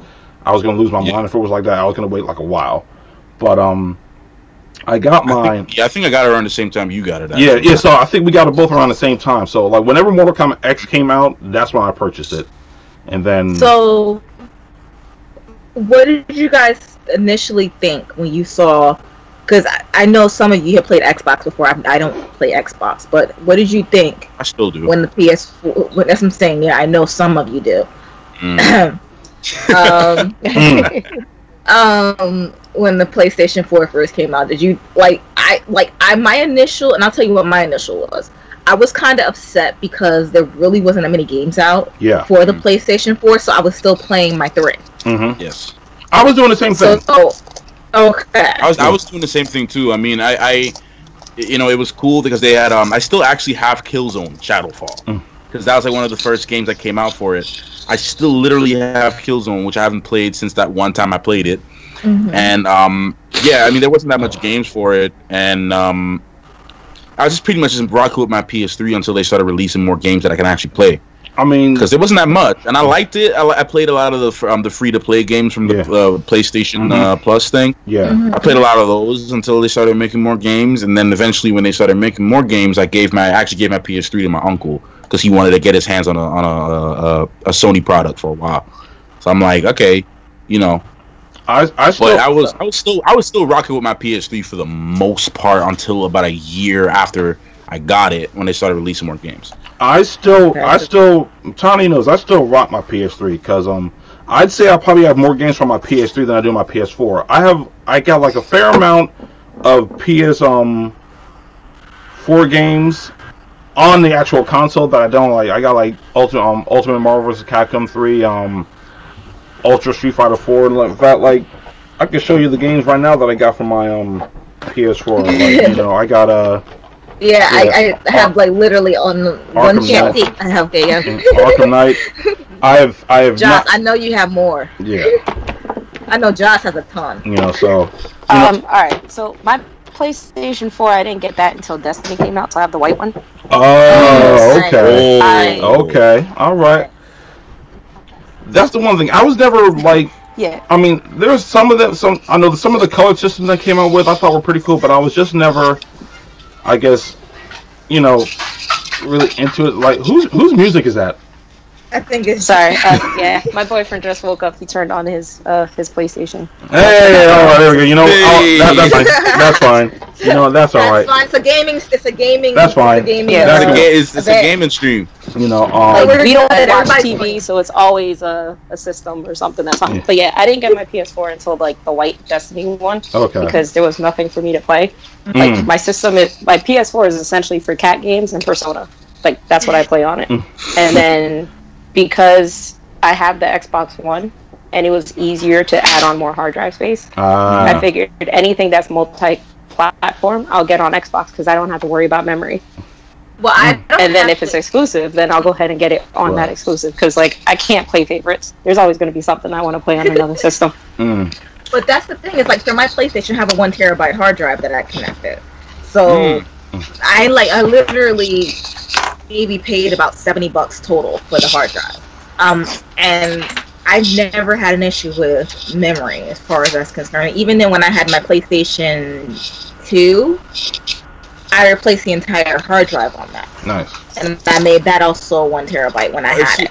I see she mentioned about getting different consoles for different games. Like for me, the only reason why I got because I was now making my way into PC gaming, which is what I do more now.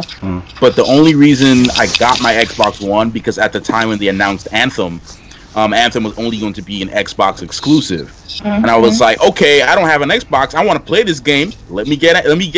And then later on, they were like, oh yeah, no, we're gonna make it all platforms now. I'm like, oh god, crap. Oh well, I'm stuck with this Xbox now. I'll keep it. I've been riding with PlayStation since the first one. I've never had any of the handhelds. I've never had the PSP or the Vita. Or I have. I have a PS Vita right now still. Yeah, I have my Vita, and I like the fact that I can use it as a controller. So both of my controllers inside. That aspect I thought was really a good aspect when they came out with them. I forgot what the second version of the PSP was. I like that second version better. It looked Vita. Like there was a second generation version. A more lighter, thinner. Yeah, I like that. It's just the slim. Yeah, it's the PSP Slim, right? Yeah. Yeah, PSP Slim. Yeah, the PSP Go was the garbage one. Yeah. That's what I remember. I remember that one. Yeah. I have fond memories of the PSP. I had this wonderful video game called Crush. I don't know if anybody's ever heard of Crush. It was a 2D puzzle game that would go 3D. It's kind of look up Crush. Look up Crush. Very, very interesting game. It's probably one of the most original games I've ever played for the PSP. And as far as gaming systems right now, the last great system that I had was Xbox 360. After that, it's just been, I'll just say, budget. I've been watching other people play games. I've been watching Markiplier play the scary games, and I've been watching other people have fun until Markiplier is hilarious. Markiplier is so damn funny. Honestly, that's how I got through a lot of games, because at the time when I was in like middle school, high school, a lot of kids, this is why games like Fortnite is so successful, whether you like it or not, is because it's free to play. I didn't have $60 to throw around for a new game all the time. I either had to wait till birthdays, an allowance to save up money or something like that. So I used to just watch gameplays and walkthroughs on YouTube. I used to watch a lot of the Assassin's Creed gameplays and walkthroughs. Some God of War stuff. Like I just used to watch people play games. So old. You know that, right? What's up? You're really starting to make me feel old. How make you feel old? Because I'm sitting there going like, I'm like, Assassin's Creed, all this stuff. I was paying for that out of pocket. Nah, man, I could not pay for those games. I was like what, 13, 14, right? I was still a youngling. I remember the first game I ever bought on my own for PlayStation was the first SmackDown. That was the first game I ever bought for myself. Then that's when I started working. I started working around age 14. So once the first SmackDown came out, I was like, all right, now we in there. Because other than that, like you, Matthew, I had to wait for like Christmas or my birthday. Like, because when I got my PlayStation 1, the first game I got for it was Mortal Kombat Trilogy. Damn, I missed that game. I love that game. Mortal Kombat Trilogy was so awesome. And then, like, I got in Rival Schools, Street Fighter EX plus Alpha. But yeah, SmackDown was the first game I ever bought for myself. So, like, as soon as I got a job, I was like, yeah, we're going to be getting all the games now. But, it's just thinking back all about it. In fact, I know Tani posted up the question in our Facebook page, and it was asking, what was everybody's first console? So I can tell you right now, the first console that me and my brothers and sisters had was the original Nintendo. My older brother had an Atari, but that didn't last very long. I don't even know what he did with it. But we had our first console was Nintendo, when we had like the Triple Play cartridge. We had Duck Hunt, Super Mario Brothers, and World Class Track Meet. We had the gun and all that stuff. We had the mat, the DDR mat before it was DDR. So we had we had all that stuff. And then of course, as time went on, I got the second generation Sega Genesis. Sonic 2 was the first game I ever beat on my own. So that's why Sonic has a very strong place in my heart, because it was the first game I ever beat. Oh God, what was it? Up, up, down. I cheated my way through Sonic. I don't care. I could not beat it. I think the first one, it wasn't a console for me, but the first actual gaming system that I had my hand on was the Game Boy Advance and Game Boy Color. Oh, wow. That was the first thing. That was literally the first thing for me. Harold, Game Boy Advance we're gonna start Game Boy aging Color. yourself at this point. Yeah, I want to hear Harold. we had. It's funny because we had the original Game Boy, the Game Boy. We had that. So like Tetris was like all day. Yeah. Well, I mean, let's put it this way. Let's put it this way. While it was all the early 2000s for me, back then in the Caribbean, anything that people had, we were always like 10 years behind people, like in technology. So it's like, you know what? It's more advanced now. But like when we were growing up, people are now getting GameCubes, now getting like what you saying, Atari, Sega, those kind of stuff. And people back then, if people had an Atari or they had a Sega Genesis or one of those types of systems, they were like rich. Yeah. Everybody was like, right. "Dang, this dude got it," and it's 2002. And everybody's like, "Yo, he's rich. He's rich." At that point, I think the first Xbox came out, and the first PlayStation 2 was out, right? Around 2001. Yeah. So, yes. 2001 or 2002. Yeah, it was out around 2001. Yeah. Yeah. So it's like for us, we kind of had a little bit of the old school technology because it was new at the time for us. But for me, it was just Game Boy. It was just straight up Game Boy. I played. I think I beat Super Mario on there. Real quick, just looking at the comments. Commenter 2013 said his first system was the Sega Genesis. Chris Rodriguez has said Chris Rodriguez says his first system was the GameCube. Now, how old are you guys? Oh my God. Yeah, that's what and the thing is, like for me, my first, and this is like a weird answer to that question because my first system that I was introduced to was a Nintendo. But my first one that I owned was a Sega Genesis. You know what? That was the first one I ever had, and the first game I ever owned for it was Altered Beast, and I love that game even to this day. I love it. I don't ask questions. Don't just that whole rise to your doom nonsense. It's like, what was I playing? I don't know, but it was awesome. It's funny because thinking about it now, I didn't own a lot of Sega Genesis games. I had Sonic. I had Sonic 2. I had Sonic 3. I had Sonic and Knuckles. I had Mortal Kombat 3. I had. What else? I didn't own that many Sega games. I rented a lot of them. Oh, this was back when. No, you know what I had? Yeah, I had that. I had the first Madden. I had that. I had the Michael Jackson Moonwalker. Yes, I love it.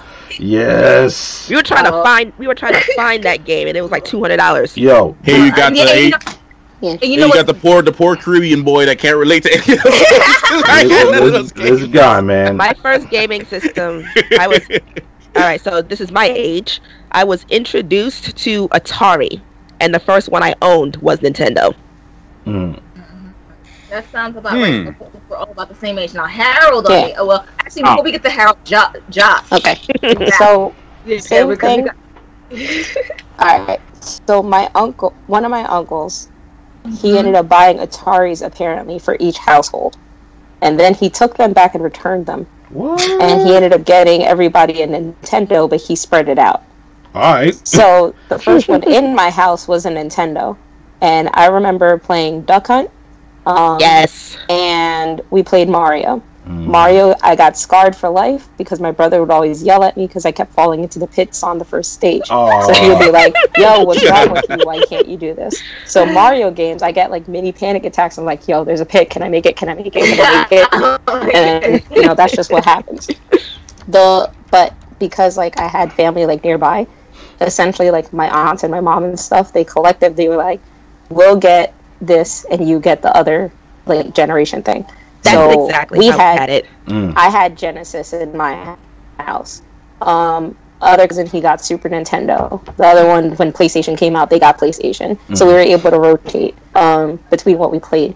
So like we were the Genesis house, and our Genesis ended up breaking because they had another cousin. He took like a Darth Vader helmet and he stuck it in the thing, the cartridge, and it messed up every game that we played. So if you weren't holding forward the second you started, it would make a character look up and it would freeze and you have to restart. Wow. So Sonic and Knuckles, we beat it with that being messed up, not knowing that that's not how the game was supposed to play for certain stages.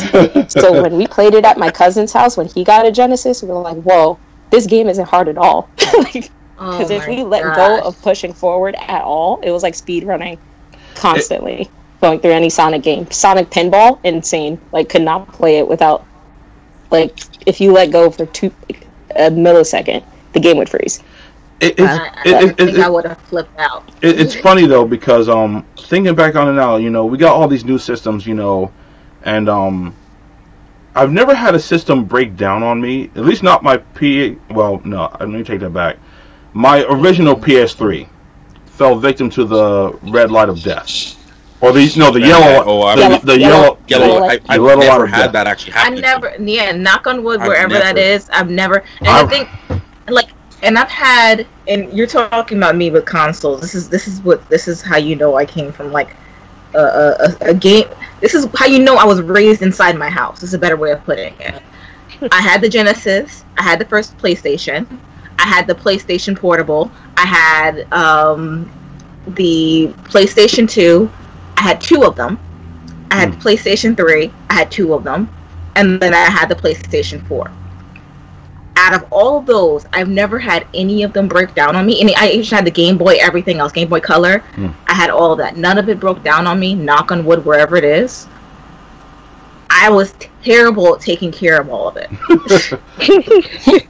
And I'm like, and I'm like, that great either. I was like, so I'm like thinking in my mind, like, what do you have to do to break these consoles? Because they're like, especially the older ones, built to last like hell. but like yo, because they're like cockroaches, like, man. Like I'm telling you, the only thing I've ever had to replace for my Sega Genesis was just an adapter, for like a power adapter. Like my Sega Genesis went through everything. Like stuff is falling on it, is dropped a whole bunch of times, but it was like still good. I'm like, this thing is built like a Terminator. Like what?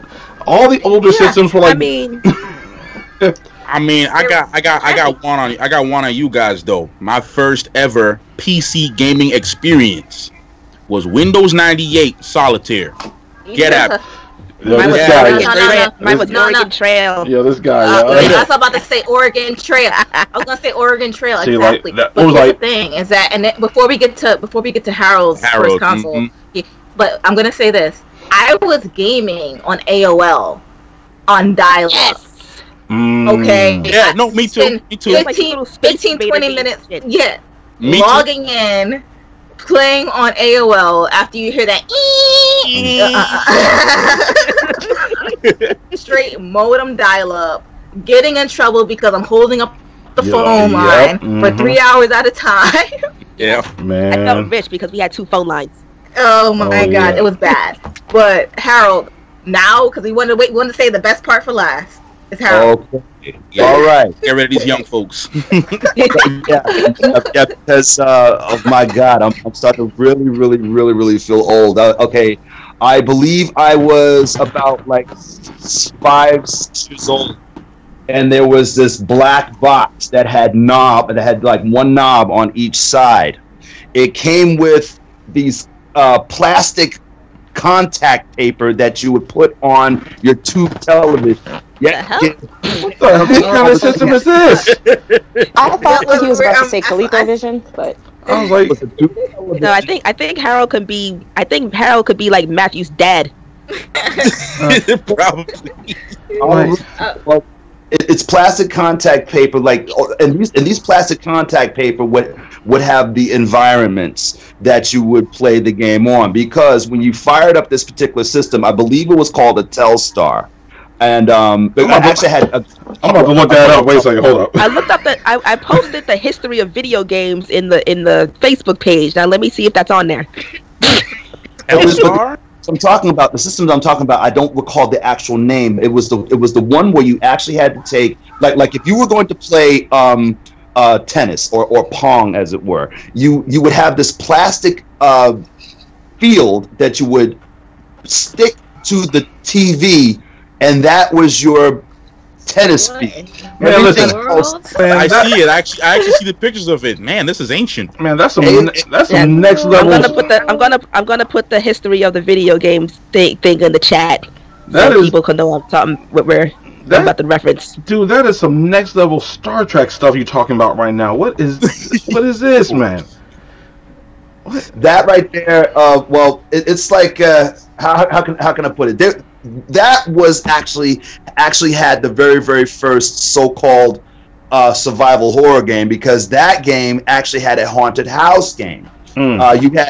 You had a plastic, once again, like a plastic cover that was shaped and painted to look like a haunted house. One player would play the detective, the other one would play the ghost, and how you moved along in the game were these playing cards. So the playing cards would tell you where to move the knob and where to go. And the detective had to find the ghost. So it was like a hide and seek sort of a thing. And the little cube, because if you took the filament off of the screen, all you saw were these two white cubes on a black screen, and that was what illuminated. Like say for example, the other player was playing the ghost, and you had to go near the candle. Okay, you have this plastic filament. The white box would go behind the candle and would give the candle the illusion that it was lighting up. So. All right. The Magnavox Odyssey was the first gaming console in '72. Yeah, Magnavox Odyssey. After that, I had something called the Telstar, which was a straight up Pong game. There was like 3 different versions of Pong. You had your table tennis, you had your hockey, you had handball. Just in case you were playing by yourself, which I did a lot. There was the Telstar. I believe it was called the Telstar Arcade. I think it was shaped like a triangle, and on each side they had. Yeah, I saw that picture. One side had the steering wheel. The other one had like a light gun, and the other side had like your average knobs and buttons and everything. And it came with a cartridge. The cartridge was also shaped like a triangle, and each cartridge had like 3 games on it, like 1 for each side. Wow. 1 for drive. It sounds like a lot of work just to play a game. Yeah, right. I'm going through right now in my mind. I'm like, the lazy part of me is like, yeah, no, I'm good. Like, that's what I said about my profession. If I decide to take up what I do, 30 years ago, they said all this work that they had to do. I'm like, yeah, I probably wouldn't have chose this. Yeah, no. And the thing is, ladies and gentlemen, about the video games, there were no save points. Nope. Exactly. Straight up skill. Fast forward to the Atari 2600, and I'm gonna put a point right here. My wonderful fiance bought me a Atari Flashback 9. Nice. Wow. And the cool thing about it is that there's a place for you to put an SD card. There's a place online to download every single game that was ever made for an Atari. Download that thing onto your SD card, plug it into your Flashback 9, and I'm playing all night long like I was 12 years old. Isn't that the remake version that they made for that can plug into HDMI and stuff? Yeah. Is that the one you're talking about? There is an HDMI plug. The crazy thing is, it didn't come with an HDMI cable. You got to provide that for yourself. But yeah, those are cheap enough. It's HDMI compatible apparently. I recently. That's crazy though. I recently got my hands on the Now, me and Tani actually own a Retron. We own one of those Retron systems, which is like an all-in-one console. We have the one that has the Sega Genesis, Nintendo, Super Nintendo. I think Game Boy. It's sitting in stores, so I gotta check. No, it's a Retron 3. Retron 3. So yeah, Super Nintendo, Sega Genesis, and regular Nintendo. The concept of those are actually really dope. Trying to find the games is a pain in the butt. I actually got my hands on the same thing you got with the Atari. How I got one for the Sega Genesis version. It's cool, but the sound quality is just so bad. It's like an octave down, and I don't like that. And like a lot of people, when it comes to video games, especially when it comes to the sound and the music, I'm a purist. If it's not the way it sounded like when I first got it, I'm gonna be kind of taken out of the game. Like, I got it because they have Eternal Champions, and I didn't realize that Eternal Champions was like low key lit when it came out because I never played it. Yeah. You know, I only played like the mainstream games back then. So when I found out like Eternal Champions was like a Mortal Kombat-esque type fighting game, I was like, I kinda gotta play this game now. Like, it's hard to learn how to play it, but I mean, are we even gonna talk about emulators? Yeah, because I call those nostalgia. Like, I call them nostalgia machines. I'm like at this point but I like the emulators much better because emulators are cool. Buying the consoles and doing all that stuff is great, but for me, it's like, okay, once the nostalgia is over, it kind of just sits and collects dust for me. Yeah, like but the emulator I can pick up, I can have it on my laptop, hook up a controller, call it a day. In high school, I remember I was going through a old school Super Mario phase. I just wanted to play Super Mario like I did on my Game Boy Color. And you know what?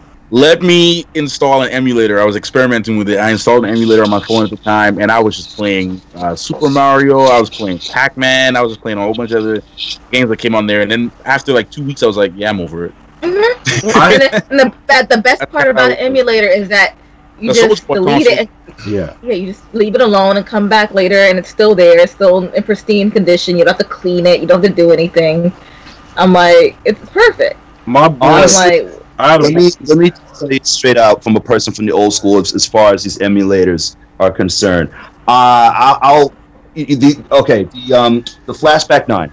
It has a lot of the Activision games, which, in my opinion, for as long as a video game history is concerned, Activision was the greatest third-party cartridge company ever. They made the best games for the Atari 2600. There's a game on the Flashback, just to talk about emulators and how they compare to back then. The lag. There is some slight lag with these controls.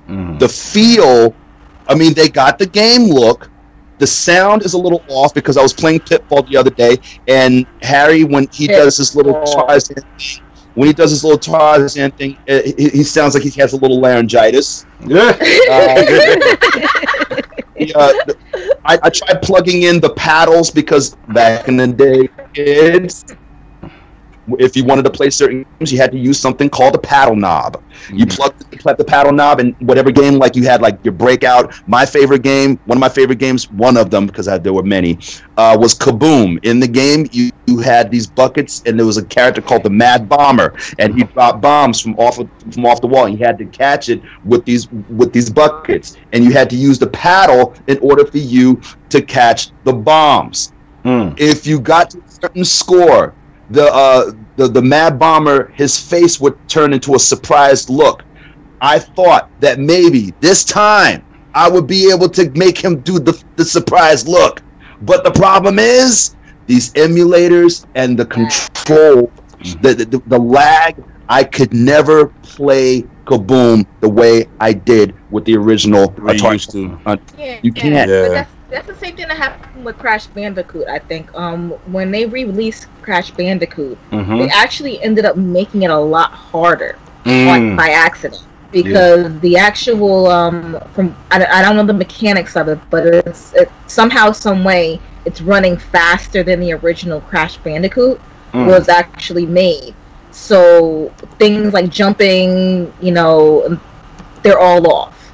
So apparently they made it a lot harder by accident, which is fine because there's a different demand for games now. Games are people like a little bit more challenge. Yeah, but it's man, I've seen people streaming the Crash Bandicoot recently on Twitch, and people's been crying, people been raging, people's been like all kinds of like, I'm done with this game, and just crying. Like, well, you were doing that originally when it came out. Like, how many times have we played that stupid? I'm gonna call it stupid. I love the game. I love Crash Bandicoot, but played a level, and you literally sat there and you're like, I don't know how I did this. I don't know how I died. Like, and you're just sitting there like pondering life and making life choices. Will I ever get through? It's like was I ever even meant to play this game in the first place? Like, I had never finished. I'm going to be honest. I've never finished Crash Bandicoot for that reason, because, in all honesty, it was already hard for me.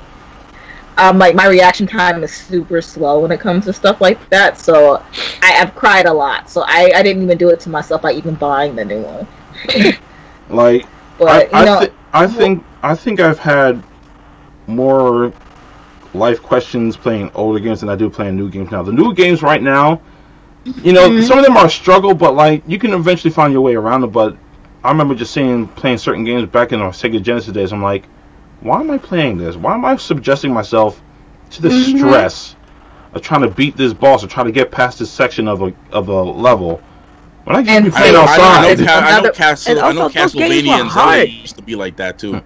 Sega Genesis is one of those games where you did not like Nintendo. Nintendo, you were able to kind of save your progress a little bit, but Sega, you did not save your progress. Like I've left games running overnight because I was like, we're not coming back to this nonsense. No, because I'm like, I would finish a level and I wouldn't care if I got in trouble for leaving it on, because I was like, no, I'm not starting this over again from the beginning. I just got here and it took me like a good 4 months to get here. No. And it's crazy because I remember playing games back then and like time just flying. Like it doesn't fly as much as it does now when I play. It still does, but not as much. No, it depends on your game. It depends on your game and what's your game choice. Like right now with right now I'm playing Assassin's Creed Odyssey. And it's so much open world and there's so much back and forth and there's so much everything. Easily I lose hours. Easily. And I'm like, where did my time go? Like it's the same thing for me recently. I haven't actually spent so much hours in the game until I introduced myself into the MMORPG world. Once I got into that Final Fantasy 14 and I started playing, I remember first night I spent just 5 hours just character customization alone. And then when I actually started getting into the game, like last night, like I look up, it's like 3 o'clock in the morning. I'm like, oh shoot, I didn't even know this time passed by. I felt like I just hopped on the game an hour ago. It's 2 days and I already had like 14-15 hours of gameplay time on the game already. There was one. I don't think I have hours to lose. I don't think I have hours to play a game. But I mean, if anybody out there wants to, sponsor us for some gameplay, then I'll make some hours. Yeah. I mean, we'll definitely make a Twitch stream for that one. Oh yeah. You got to. I remember the one game. There's been plenty of games I played into the night, but there was one game that I played from like night all the way until morning. That was Def Jam Fight for New York for PlayStation 2. For some reason, I just didn't want to sleep. I just wanted to keep playing. So, like, I think I started playing from like 10 o'clock at night, and I just played all the way until morning until the sun came up. I just sat on my phone. I was just like, yeah, we're just gonna do this. This is no point going to sleep now. I ain't got nothing else to do. But might as well just continue. Just like how you were talking about game, how there was like you weren't able to save like back in those days. I remember when PlayStation came out, and this is at a time where I didn't have a memory card. I wasn't really. Oh God! So yes. So like if you played something and you lost, if you played something, you turned the system off. That's it. It was gone. I remember. We're done. I remember playing Tekken. I remember playing Tekken 2, and I remember keeping it on overnight so I could finish, completing everything. And I was anybody remember the 5 megabyte memory cards? Man, listen. 5 megabytes. You had to delete your memory, and you're like, you either had to delete or you had to buy and then you had the carrying case for it. So it's you had like a whole carrying case for every single memory card, and you had to remember what was on that memory card, because if you didn't write it or you overwrote it, you couldn't write it on there again. So you're like, put labels on there. And then like, oh man, so you go in there and you put the raw memory card in and message up your whole day. My goodness. I still have my memory cards, which is crazy. I still have them. I have my PlayStation 1 memory card and my PlayStation 2 memory card. I don't know why, because I don't have any of those games or those systems, but I still have them. It's like it was the same thing for the 3 megabyte floppy disks. So, God. Don't mention floppy disks. No, I was 1.4 megabyte floppy disk. Oh yeah, privilege. I had 3. I'm like, so like, I remember when games came on floppy disk. Okay, Yeah. like you had to actually plug them into your computer, wait for them to and then load up. I Commodore don't think I had any 64. games on floppy disk. Yeah, there was like maybe like the very few that came out on a floppy disk that you had to load in. People used to bootleg games on floppy disk too, where I was from. Guys, I played. I had a system called the Commodore 64, and that system after Atari that system changed my entire view. Here it is. We were all sucked into all these video games that were that were licensed, like Pac-Man, Defender, and Berserk, and everything. And we were all looking forward to playing those home versions of those games. And then the Commodore 64 came out, and then all these brand new games that you never heard of, all these really, really cool stuff like Impossible Mission and Forbidden Forest, and come to find out all these other video games like video games that were based on television shows. Like there was actually a Miami Vice game. Was actually a Beverly Hills Cop game. There was actually a Max Headroom game. All these video games that came out for the Commodore 64. Now listen, I gotta go in a couple minutes. I'm gonna share something real quick. One of the I was so invested in a game was when the Matrix came out. Like when the second Matrix came out, there was a video game that came out called Enter the Matrix. I was so feverish on finishing that game after I saw the movie because I wanted it to be current, and I actually felt as if like, you know what, I really have to finish this game or else. I literally thought that, I literally felt as if like if I didn't finish this game, the Machine Empire was going to invade Zion. So, and to end this, since I got to get ready to go, I'm going to do my impression of the PlayStation 1. Here we go. Oh God.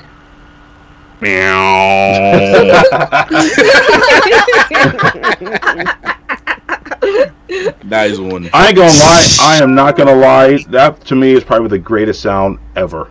I love. I love it so much. I should probably have that as like an alarm or a ringtone or something on my phone. Hey, I love that. No, you get annoyed. You get annoyed by it. Nothing beats the Windows 98 boot up sound. Okay. Oh gosh, no! Stop. Nothing beats that. I'm sorry. All right. I have a question for you guys, and I know. Howard has to leave, but I know we talked about consoles, and your first consoles. What is your ultimate favorite game? Whew. If you had to Skies of Arcadia. All day, every day. Skies of Arcadia. I could play it no matter what. Wow. I'm gonna have to keep it old school. I'm gonna have to say Sonic 3 and Knuckles. That's my all-time favorite game. I will play that all day, every day if I have the chance. And I'm more of like a fighting game type person. So like Tekken, Mortal Kombat, Street Fighter, all that stuff. I'll play those, but if it comes down to it, if I had to pick, it would probably be Sonic 3 and Knuckles, because I just enjoy those two games combined together and the whole entire story arc that it creates. I just love that game. For me, Fortnite. No, I'm just kidding. To be honest, the most fun I've ever had, like memory-wise, just literally just enjoying the games, would actually have to be every Assassin's Creed game before Odyssey. Assassin's Creed 3, Assassin's Creed 2, Assassin's Creed Brotherhood, where the combat in those games, just fighting those red coats, and it was just so. My cousin and I were talking about it last night. We were comparing Assassin's Creed Odyssey, the hack and slash fighting style, versus like Assassin's Creed 3, going in and like the fights feeling so rewarding and just free roaming and just parkour, and like I just had so much fun in those games. Like I can just remember going back just thinking those games were fun. Those games are just fun hours. So that'll be my game. More semi-modern, if you wanna, if you will. Mine would be I don't know, it just reminds me of spending time like playing with my cousins and all of that, and it would be Super Mario World and Super Mario Brothers 3. So Nintendo so Nintendo and Super Nintendo, and also Mario 64. So 3 consoles. And I don't know, with just with the Mario games, like, you know, that was just the time that like my cousins, my 2 younger cousins and one of my older cousins, and we would just, you know, just sit and play for hours. And if we weren't doing that, if we were at an arcade game, then it would be The Simpsons. Oh, I remember that game. I remember.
So much you really got to break down. Yeah. There's so many things really we could break talk it down. about. There's so many things we could talk about in the realm of video games.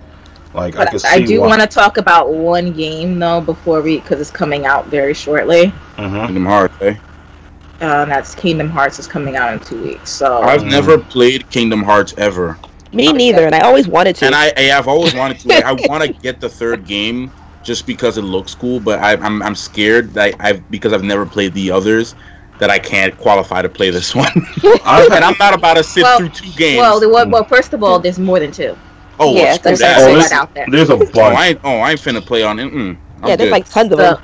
Yeah, so your best bet is to probably get 1.5 and 2.5 and run through them. Or just watch a gameplay, watch a walkthrough, and then. If you watch a walkthrough, you're really watching 24 hours worth of content. I've seen a couple videos, so like maybe 30, 40 minutes of your time, they'll just give you the synopsis of the story, because a lot of it doesn't matter. It's not too bad. Like, I literally used to sit worlds through aren't worth it. Yes, I'm saying, if you go through a gameplay, you're going to be sitting there for days. So let me ask you this. Well, I don't know if you want to save it for like when the stream comes back up. It is back on. Okay. Well, the question I have for you guys, Josh and Kim, since you guys are like into Kingdom Hearts, anybody who is trying to get in the game, should they not buy this upcoming game? Do you recommend that? Do you think that if they play this game, they're going to be lost story wise? I think you're going to be lost regardless. Yeah, because the thing though about Kingdom Hearts, and the problem with Kingdom Hearts is that when you play the first story, that's technically not the first story. you're like, so you're playing Kingdom Hearts 1, and you're really not playing the beginning. Because there's so much more to the story, and there's so much more to the storyline that happens prior to it. So they're trying to fill in a lot of plot holes as this comes along. So that's the reason why they have so many different versions of it. Where so many different ones came out. And a lot of them are prequels, a lot of them are sequels. And you kind of, right now, as far as the storyline is concerned, I can follow it a little bit. But if I have to explain it to somebody, or if you have to actually come in on the third one, I don't think that you'd be completely lost. I think that you would not understand certain things. I don't know what they're going to put into this one, to be honest with you, because I don't know if we're going the nobody route, if we're going the heartless route, if we're going. So it's not like Black Mirror or Assassin's Creed, where sometimes they kind of like reboot a little bit of the story. It's kind of like because I'm just confused by that. Because does it follow an actual? It follows a storyline. It's just the storyline's not in order. Yeah. Yeah, Josh is like, it's hard to explain. It's because, like, all right, in part 1, technically, that's really like part 4 or so, because it goes by timeline. It's like a history thing. But you get introduced to characters and you get introduced to the worlds. That's why 1 is important. But then you go into 2, and then it's a little bit more in the future. Then they did what was it? The DS one, Chain of Memories, and then Chain of Memories is like Kingdom Hearts 1.5, but it's really 4.5 because of where it fits in the timeline or something. So, and then there's like a PC game which is technically part 1, which is like they call it 0, or like it's too much to try to like put it in. They're doing that Star Wars thing. Yeah, essentially. Then, so you have like your prequels, but yeah, it's just easier. Star Wars and this is that Star Wars goes in some type of order. Yeah. Not when you involve the canon books and comics. That's when it kind of gets. Well, that's what I'm saying. Yeah, but like even this, as far as the game is concerned, is so out of order. You kind of have to figure out where to place it. Yeah, I get what you're saying. It's like when you're playing it, it's like, okay, this is cool, and then you start thinking about it. I'm like, wait a minute, but in the last game you told me about this. Oh wait, so this is before all of that, and then it starts to explain itself. There's no like, hey, by the way, this is before part 1, and then you just jump in. I think that kind of sounds very similar to Assassin's Creed with Black Flag, because I know Black Flag took place. The events took place before the events of Assassin's Creed 3, and then I think in Unity the events took place before the events of Assassin's Creed. I forgot which one, but like I think that's when that got complicated. The Kingdom Hearts sounds a little bit more complicated than that. So so let me give you the order. Apparently, from what let me just go back here and find it again because I'm reading it. So chronological order: Kingdom Hearts Union Cross or Union X, Birth by Sleep 1.5, which is the final mix. 358. I can never say the 358 by 2. Yeah, Days. Chain of Memories 2.5, Recoded, Dream Drop Distance, and Kingdom Hearts 3. That's the order that they all run in. So basically, with all those games, you're looking at Kingdom Hearts 1 falling as number 3, Kingdom Hearts 2 falling as number 5, 6, and then Kingdom Hearts 3 is number 9. Did you play all of them? I have played 1, 2, 3, 4, 5, 6 of them. 1, 2, let me see. Hold on. 1, 2, 3, 4. I played 7 of them. Wow. I did. Now, if I beat all of them, that's a different question. Yes, that's a different I did question. Play them. Yeah. Like it just came to a point that was like, I can't finish this, and I just went on YouTube and I saw the ending, and I'm like, all right, good, thank you, because some parts. I feel it's like this feels like when you're now getting introduced to a new anime that has 1,000 episodes, and you're like, you know what? One Piece. One Piece. That's what I was about to mention, because I started watching One Piece the first episode. I'm like, yo, am I really about to sit through 1,000 episodes? I just felt so intimidated to even, just so scared to even watch. I'm like, oh my god, just the thought of the amount of hours I'd have to put in just to catch up scared me. And I'm like, yeah, it's like, I want to play. I really want to get into this world of Kingdom Hearts. I've been trying to get into it for years, actually. It's just that when you're telling me all about the story stuff, it kind of scares me. I'm like, should I even try? Just play 1, 2, and 3. Like, literally just play 1, 2, and 3. The other stuff, you can always, find the in-betweens. Yeah. There, or you can, like I said, I bought 1.5, 2.5. When you buy 1.5 and 2.5, you get a lot of the games with them. And you can play the other ones at your leisure. You don't necessarily have to do it, but they'll kind of fill in a lot of the gaps, as far as the storyline. Because 1.5 and 2.5, you're not just getting those. You're getting, and I forget which ones are in each one, but you're getting additional games with those. So you're not just getting just Kingdom Hearts 1 and Kingdom Hearts 2. I see. Okay, well. But that game does come out on the 29th. That's the only reason why we brought it up to begin with, is because I'm really super duper hyped for this, because it's been how long since the last game? I'm not even gonna say how long. Years. I think I was still a teenager. No, I was probably 20 when the last one came out. Wow. Yeah, Kingdom Hearts 2 was on PlayStation 2, so they missed an entire generation of a system to be able to release 3. Wow. And then Birth by Sleep came out on PSP, not even Vita. So everything else has been like either a PC or a cell phone game that they've done in between. Dream Drop Distance was on 3DS. I think that was the last technically a console one that they did. Since you actually mentioned about mobile, that actually I just remembered an article that came out I think about a week ago, a few days ago, about what Nintendo said about their games. They said that they're not necessarily focused on the Switch anymore, and releasing any games for consoles. They're more focused on releasing more of their games for mobile devices. What do you think is going to happen to Nintendo? Because they're saying that the chairman said they're focusing all their energy on mobile games now. Was that? Because remember, like Super Mario, article? It was official. That was an official thing. It's from BGR. That was official, and they.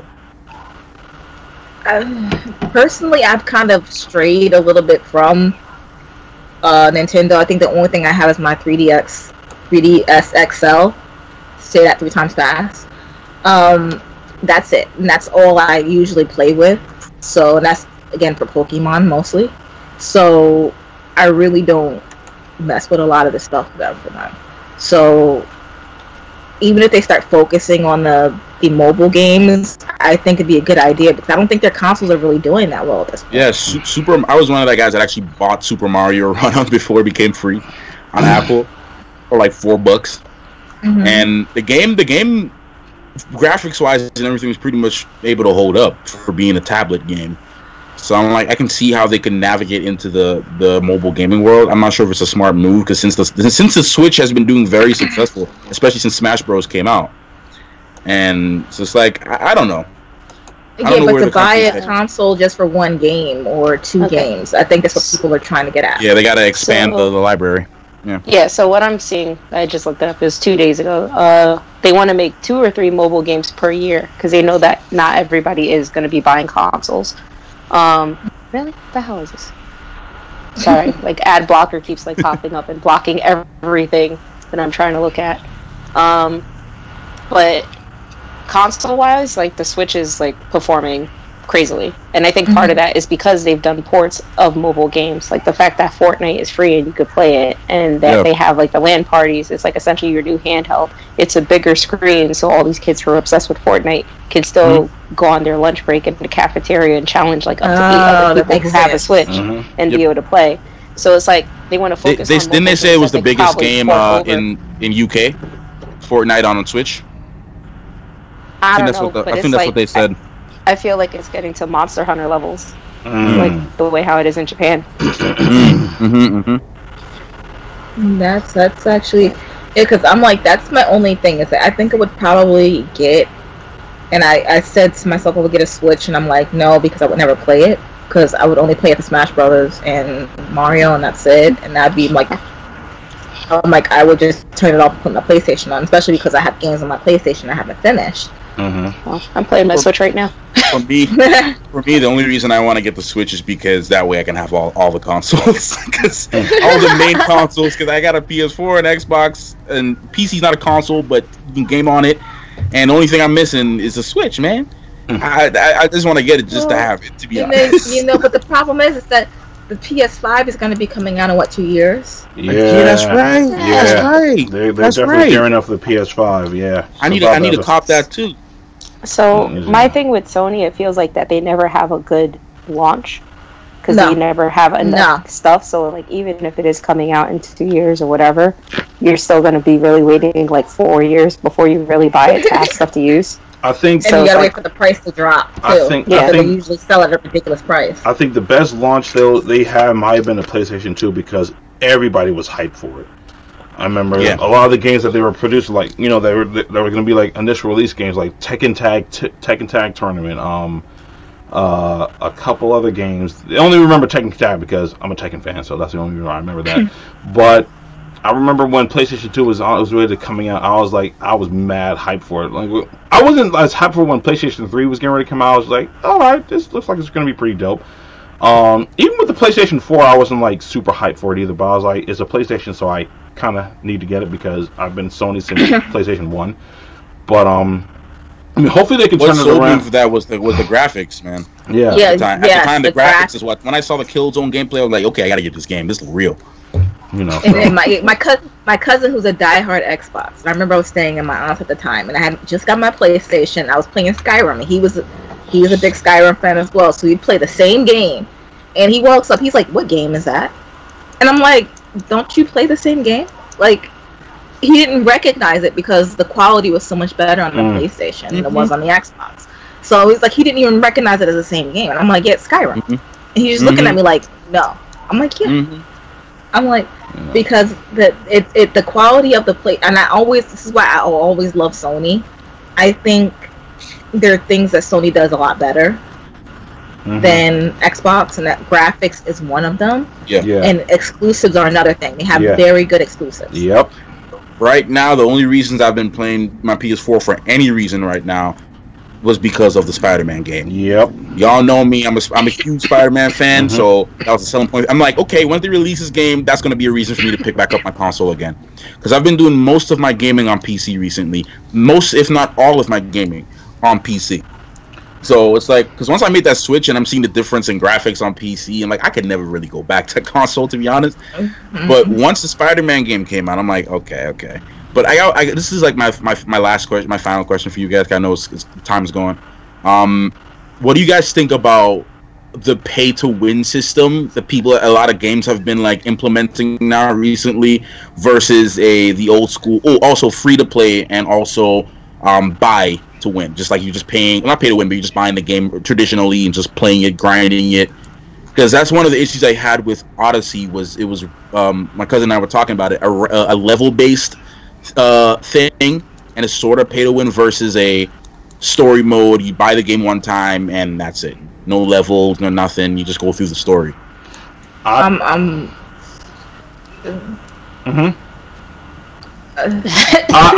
prefer. I know it's a lot of questions I'm asking. I'm very old school. I prefer, give me the game outright. Let me play through like God of War, the newest God of War. Like, I'm pretty sure they're working on like a season 2 or a chapter 2 or whatever, or they're just working on the next installment for it.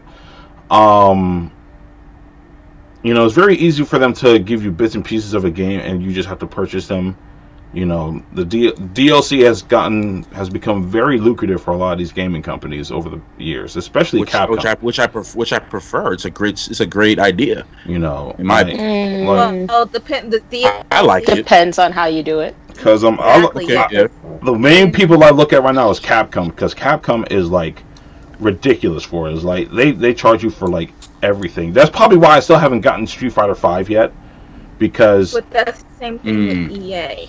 Exactly. EA is very notorious, and like and I'm a Sims player. I love The Sims. I will never, I play Sims and rock it forever. My problem is I'm tired of paying for expansion packs. Mm-hmm. My money is my money, and I've already probably drained about maybe $200, $300 into expansions. Yeah. At this point, it's a little tiring to keep having to pay $40 here, $30 here, $20 here. Yeah. And you don't want to wait and you kind of lose out on some of the good expansion packs. Like they just came out with Get Famous.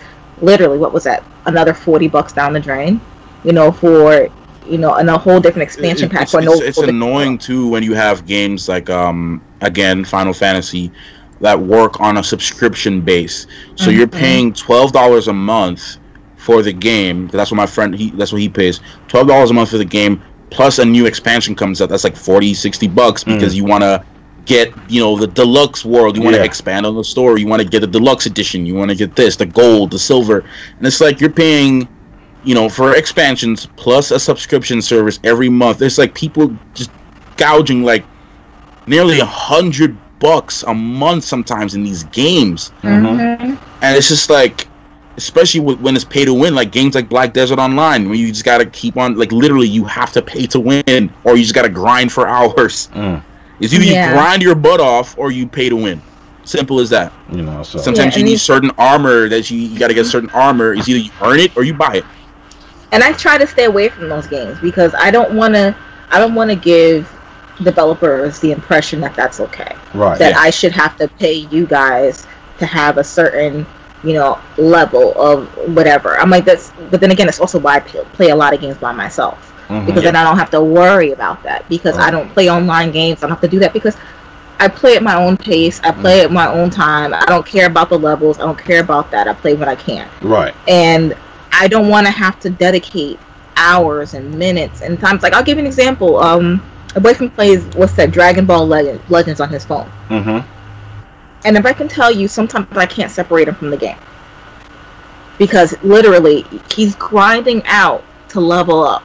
And it becomes distracting to your real life.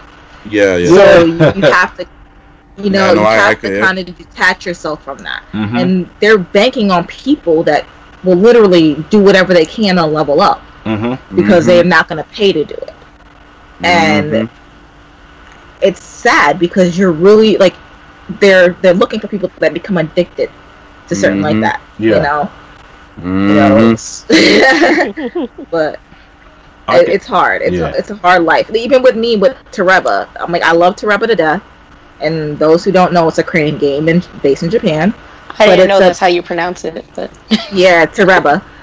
Yeah, and you're literally, for the most part, sometimes paying for these prizes that they pay pennies. Sometimes they're worth something. Sometimes they're worth nothing. Sometimes, but you see people banging out hundreds and hundreds of dollars into this machines. And I sit down and watch people. It's literally like 2K. Yeah. 2K is the same way. Hundreds of dollars, and you're sitting there just watching them, and you're like, you can purchase it maybe for like $30, $40 online. But they bank on people like that the whole I have to win mentality. And it's a sad moment. That's why I have to get away from Tereba, because Tereba's just as addictive in that sense. But we have to kind of start showing developers this is not okay. I mean, I've kind of fall victim to that a little bit. I can't even completely exclude myself from that, because there are times where I'm like, you know what? Because I like to challenge myself, and I like to prove that I can do something, even though I know that sometimes I can't do it. I'm like, you know what? No, I could do it. I don't care. I can fight myself. So I'm like, I will be on there no matter what it is. If I'm trying to practice something on my guitar, or I'm trying to edit something, or I'm playing a game. If I'm playing it, I'm like, I can't get past this part. I will dedicate no matter what time I have to do it. I would not talk to anybody just so I can beat it. It's not a really a good habit to have, but that's how I am sometimes, man. I can't even lie. And it's a problem for the most part sometimes. It's a problem when you actually, your real life suffers from it. That's when it becomes a problem. When your actual life and things get highly affected by it. If your gaming is your career, and you're making money off of it, streaming and doing tournaments and stuff, have fun. Go play, spend 15 hours a day. That's your job. Yeah. But I don't know, some people, when you got sometimes I see people who got kids who don't even spend time with their kids just because they want to stay up all night just to pass a level. It's crazy. You actually hear stories about people actually hurting people over games. Because it's that serious. So it's like we have to kind of detach ourselves and let people know that this is not okay. This behavior is not okay. This is not an okay thing to do. But but I think that's a good ending to the show. Yeah, absolutely. One thing, I know Kim, you mentioned the game that you're looking forward to the most. I don't think anybody else said theirs. Oh, to which one? The game we're looking forward to the most, coming out soon. Oh yeah. Sorry, yeah. I do apologize. It's simple for me. Anthem. That's pretty much what I'm looking forward to right now. What about you, Joss? I don't really have one that's like at the top of the list. It's gonna be Pokemon when they release it for the Switch, and then maybe Animal Crossing. And after that, there's not much. Yeah, because I think E3, I'm more like anything. I'm more looking forward to E3 at this point because I want to see what's gonna happen, because that's when we get the most out of our what to be excited for. Wait, what was? Sorry, there was a PS4 game they advertised. I think Square. What's the company name? Who does Kingdom Hearts? Square Enix. I think they're behind this game. I'm not sure. You remember at the last E3 there was a samurai game that they advertised? Sekiro? Yeah. I can't remember the name of it. That game. Sekiro, she just said it. Sekiro? Yeah, Sekiro Shadows Must Die. Yeah, that game looked beautiful, and I was actually looking forward to that game. Wait a second. I'm actually looking. There's another samurai game. There's another. There's no crazy HUD space and everything like that all over the. Yeah. I'm looking forward to that game. There's another samurai game. I don't know if it just came out or is getting ready to come out right now. There's another one, Ghost of Tsushima. That's the game I was looking for. Is that the one I'm talking about? That might be the one you're talking about. That's the one I'm talking about. With all the red. This one is from Sucker Punch Production. This one is from Sucker Punch Productions. It's not out yet, but Ghost of Tsushima. That's the one. That's another game. That's the game I'm looking forward to. It's that game, and then the other game I'm looking forward to is Mortal Kombat 11. After watching that review the other day, that gameplay made me want to and I'm raising my hand on this one. My problem with Mortal Kombat, and this is just me, and this is probably because, I don't know, nostalgia in me. Remember when you used to get Mortal Kombat games and you used to get the little booklet and it told you all the moves and all the finishing moves and all the stuff so you can memorize those bad boys? Yeah. I'm like, I don't know. I guess it's because they just want to save money. I really miss that because I bought the last Mortal Kombat game and I'm like, I need my finishing moves. I don't want to have to figure it out, and I keep pressing buttons and then they just magically appear. I mean, I really. I mean, you can always hit pause and then go to the moveset. Not when I'm playing live with somebody. I mean, I know. I mean, there's online articles with them. Yeah, that have, I know. That's what I'm saying.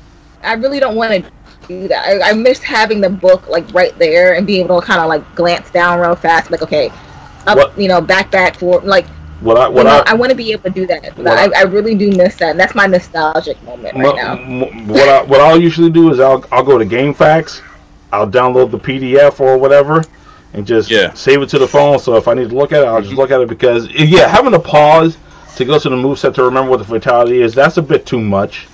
It can be a bit too much. So and there's a lot more characters involved with it. And it's so many characters that you have to remember moves a moveset for. But I've gotten to a point right now where it's unless there's I don't try to remember everybody's fatality. I'll only try to remember those characters that I like playing as. So Kung Lao is one of them. So I'll definitely try to remember him. Yeah, you find a character and you kind of just master that character. And then not only that, but I'm just looking forward to the story. I'm at the point now where certain fighting games, I'm just interested in the story mode about it. So with Tekken 7, I was really interested in the story mode. even Mortal Kombat X, I was interested in the story mode. So definitely Mortal Kombat 11 story mode is going to be a very, very interesting one that I'm going to be really looking forward to play. But I think those are the two games I'm looking forward to the most. Ghost of Tsushima, that samurai game just looks awesome. And and Mortal Kombat 11. Tani? Yeah, man. What's up? Game you're looking forward to the most? I actually don't really have one. You know me. Yeah. Like I said, I have. It's if the thought randomly pops into my head of let's play such and such game, that's when we play it. I would like for them to remake an updated version of Moonwalker. I think that'd be pretty dope. I would buy that in a heartbeat. I don't know how well licensing will work for that now. Yeah, that's true also. Well, the thing was, after Michael Jackson died, they were trying to they rushed that one of those dance games. I had it. They rushed it to get it out in time for the Christmas of the year he passed away. My cousin has it. It's cute. But and they had they gave you the little glove to go with it. You got the glove. Yeah. To go with it, and it was cute for like maybe the first 10 minutes, and after that I was like, okay, I'm done. Yeah. It's just like Rock Band. I remember like the first game I ever got for that was like Rock Band. It was cute for like the first like week and a half. I actually played Rock Band and Guitar Hero a lot. Guitar Hero was real fun back in the day, man. For me, I play Rock Band every now and then. That's where you got a secret. Kim has no hand-eye coordination, so that stuff sucks for her. Oh boy. Okay. So something like Beat Saber would probably not be a very good game for you. I do not own a PSVR yet. I would like one. I've been actually wanting to get the PlayStation Move for like years, but I just never bought it.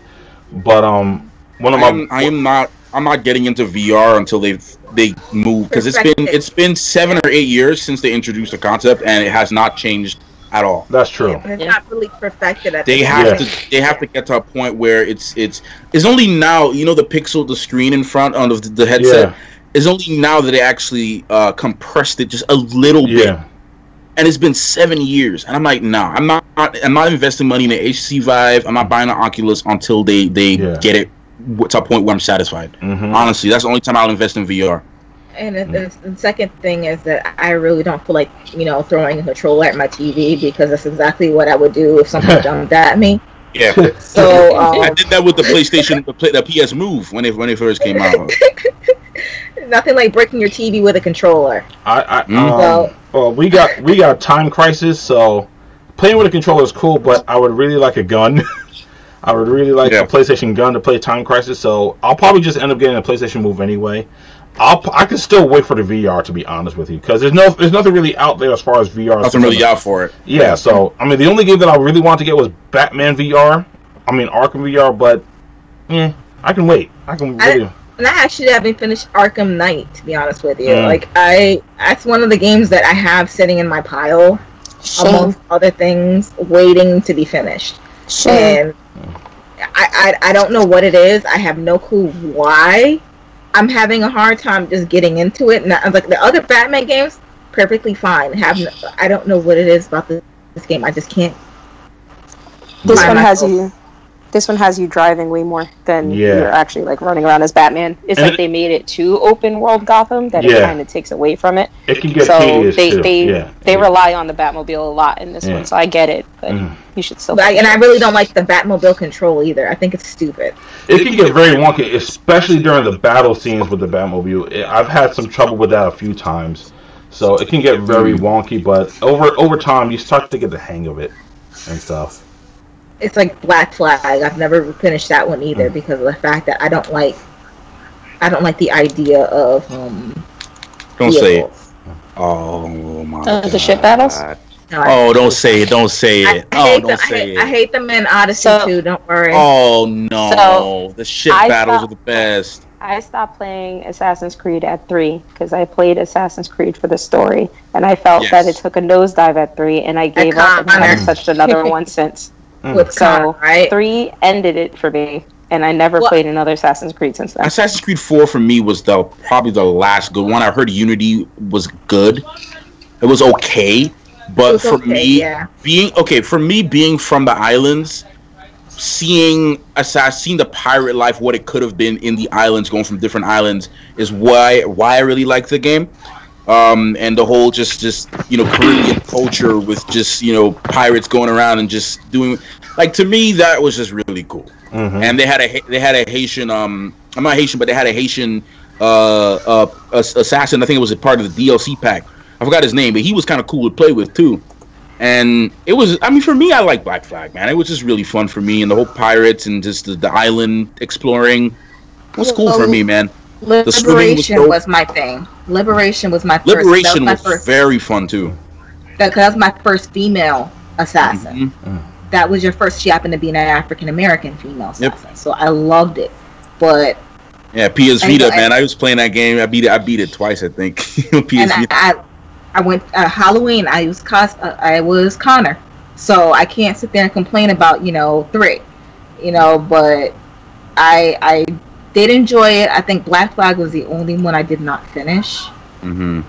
I think Odyssey is going to be my next one I don't finish, because this one's starting to get a little. It's like I'm loving it, but I hate it at the same time because it's just too much. Look, Kim, I'm gonna talk to you about Odyssey later. Because I'm not gonna do that now, because we're gonna be here for another 2 hours. So we'll have a private conversation. Yeah, we'll talk about that. I have some things to say about that. So all right. And speaking of, and all that being said, we can probably close this live stream out. Technical difficulties aside, I mean, this actually is a pretty good one. There's a good amount of games coming out within the next few months that we're all looking forward to. We'll probably start hearing about the PS5 sometime. Probably late or early 2020, because we probably won't hear it until E3 2020. Yeah. So which is gonna come by like this. It really will. So it really will. Yeah. So Well, Sony's skipping this E3. Yeah, that's right. They are. They're not going to be there this year. They won't be. Yes, I'm saying so 2020 is probably where we're going to probably see the next. So thing from Sony, which is hopefully, a year and a half from now. So. I want to thank everyone who hung in there in the comment section with us, even through our technical difficulties. You guys rock. Definitely go check out that giveaway. Earn it. Enter a chance to win those things. There's going to be a lot of good stuff within the next couple of months, so definitely check that out. I want to thank Josh for joining us for our live stream today. You're definitely welcome to come. For having me. You're definitely welcome to come back and join us. If you feel like coming in and joining in on our discussion. The next Geekcast won't be until February 9th, and that will be our special Valentine's Day Geekcast. We'll be talking about. Damn, I just had it up too. Hold up. We'll be where is it? Oh, see, I shouldn't have closed it out. What the heck is wrong with me? It'll be love and dating in the Blerd community. And this one's going to be a special one because we are inviting our significant others to be a part of the cast. So even though, Kim, you're saying that your homie won't be joining us, which is fine. He can sit in the back. If he wants to wear a mask, he can wear a mask.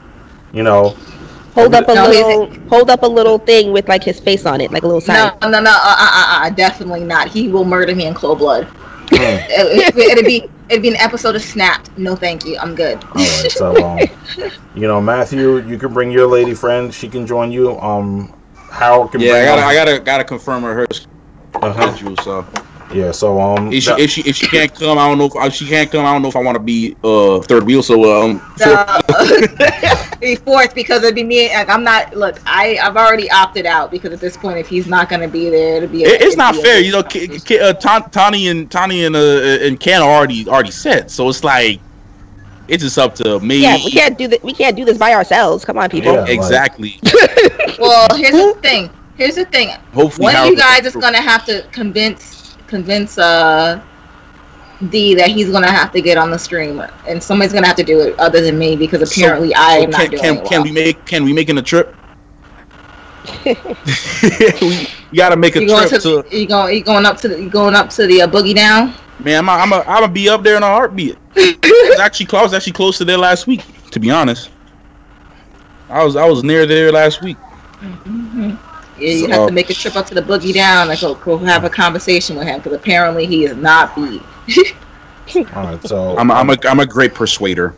All So that will be our next Geekcast on February 9th. Be sure to tune in for that.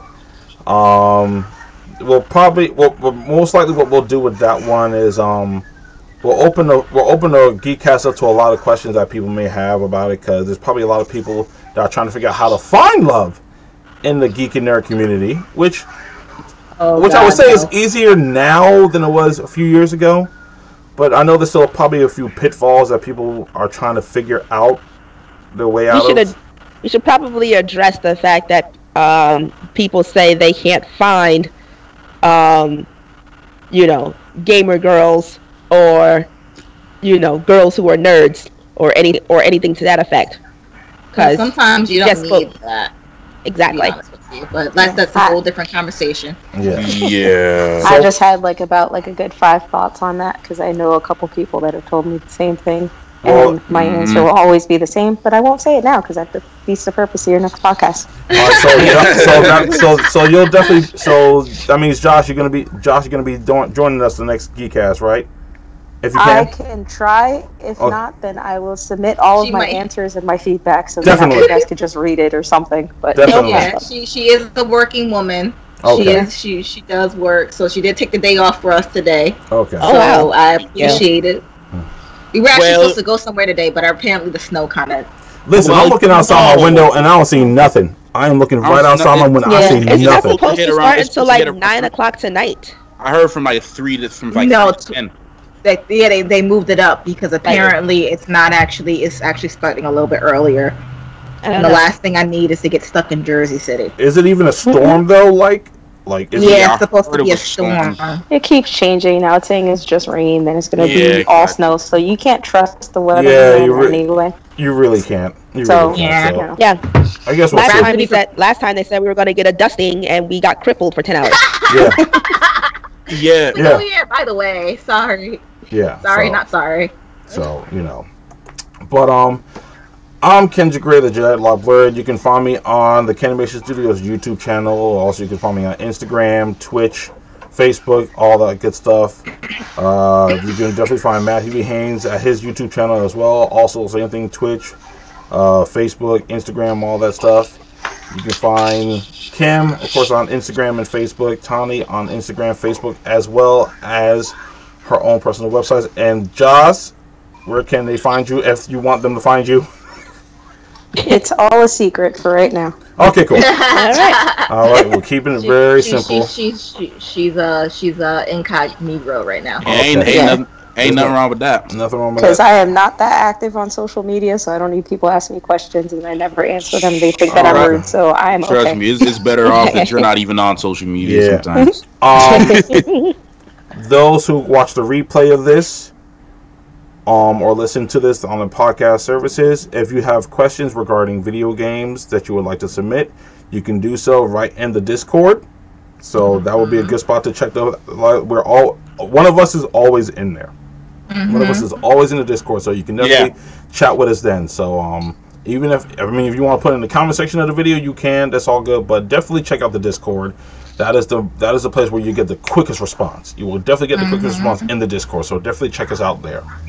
And we know we'd love to continue the conversation with you. Exactly. Absolutely. Yeah, just because the show is over doesn't mean the discussion isn't. So if you guys still have a lot more to say, Discord is where to find us at. We can definitely continue the conversation there.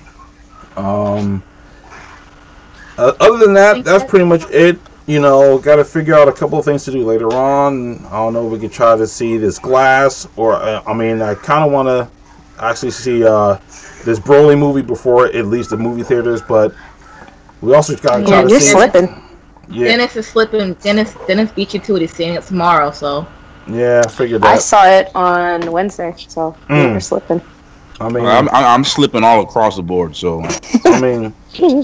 Luckily, it's a 3-day weekend for me, so it is what it is. I got some time, but even though I think I still have to work on Monday, but it all depends on this supposed storm. So, that is what it is and all that stuff. It ain't gonna make it. Even if it's stormed, it'll be done by Monday. Yeah, it'll be done by Monday. So that's pretty much where that goes. But aside from that, thank you guys for tuning in.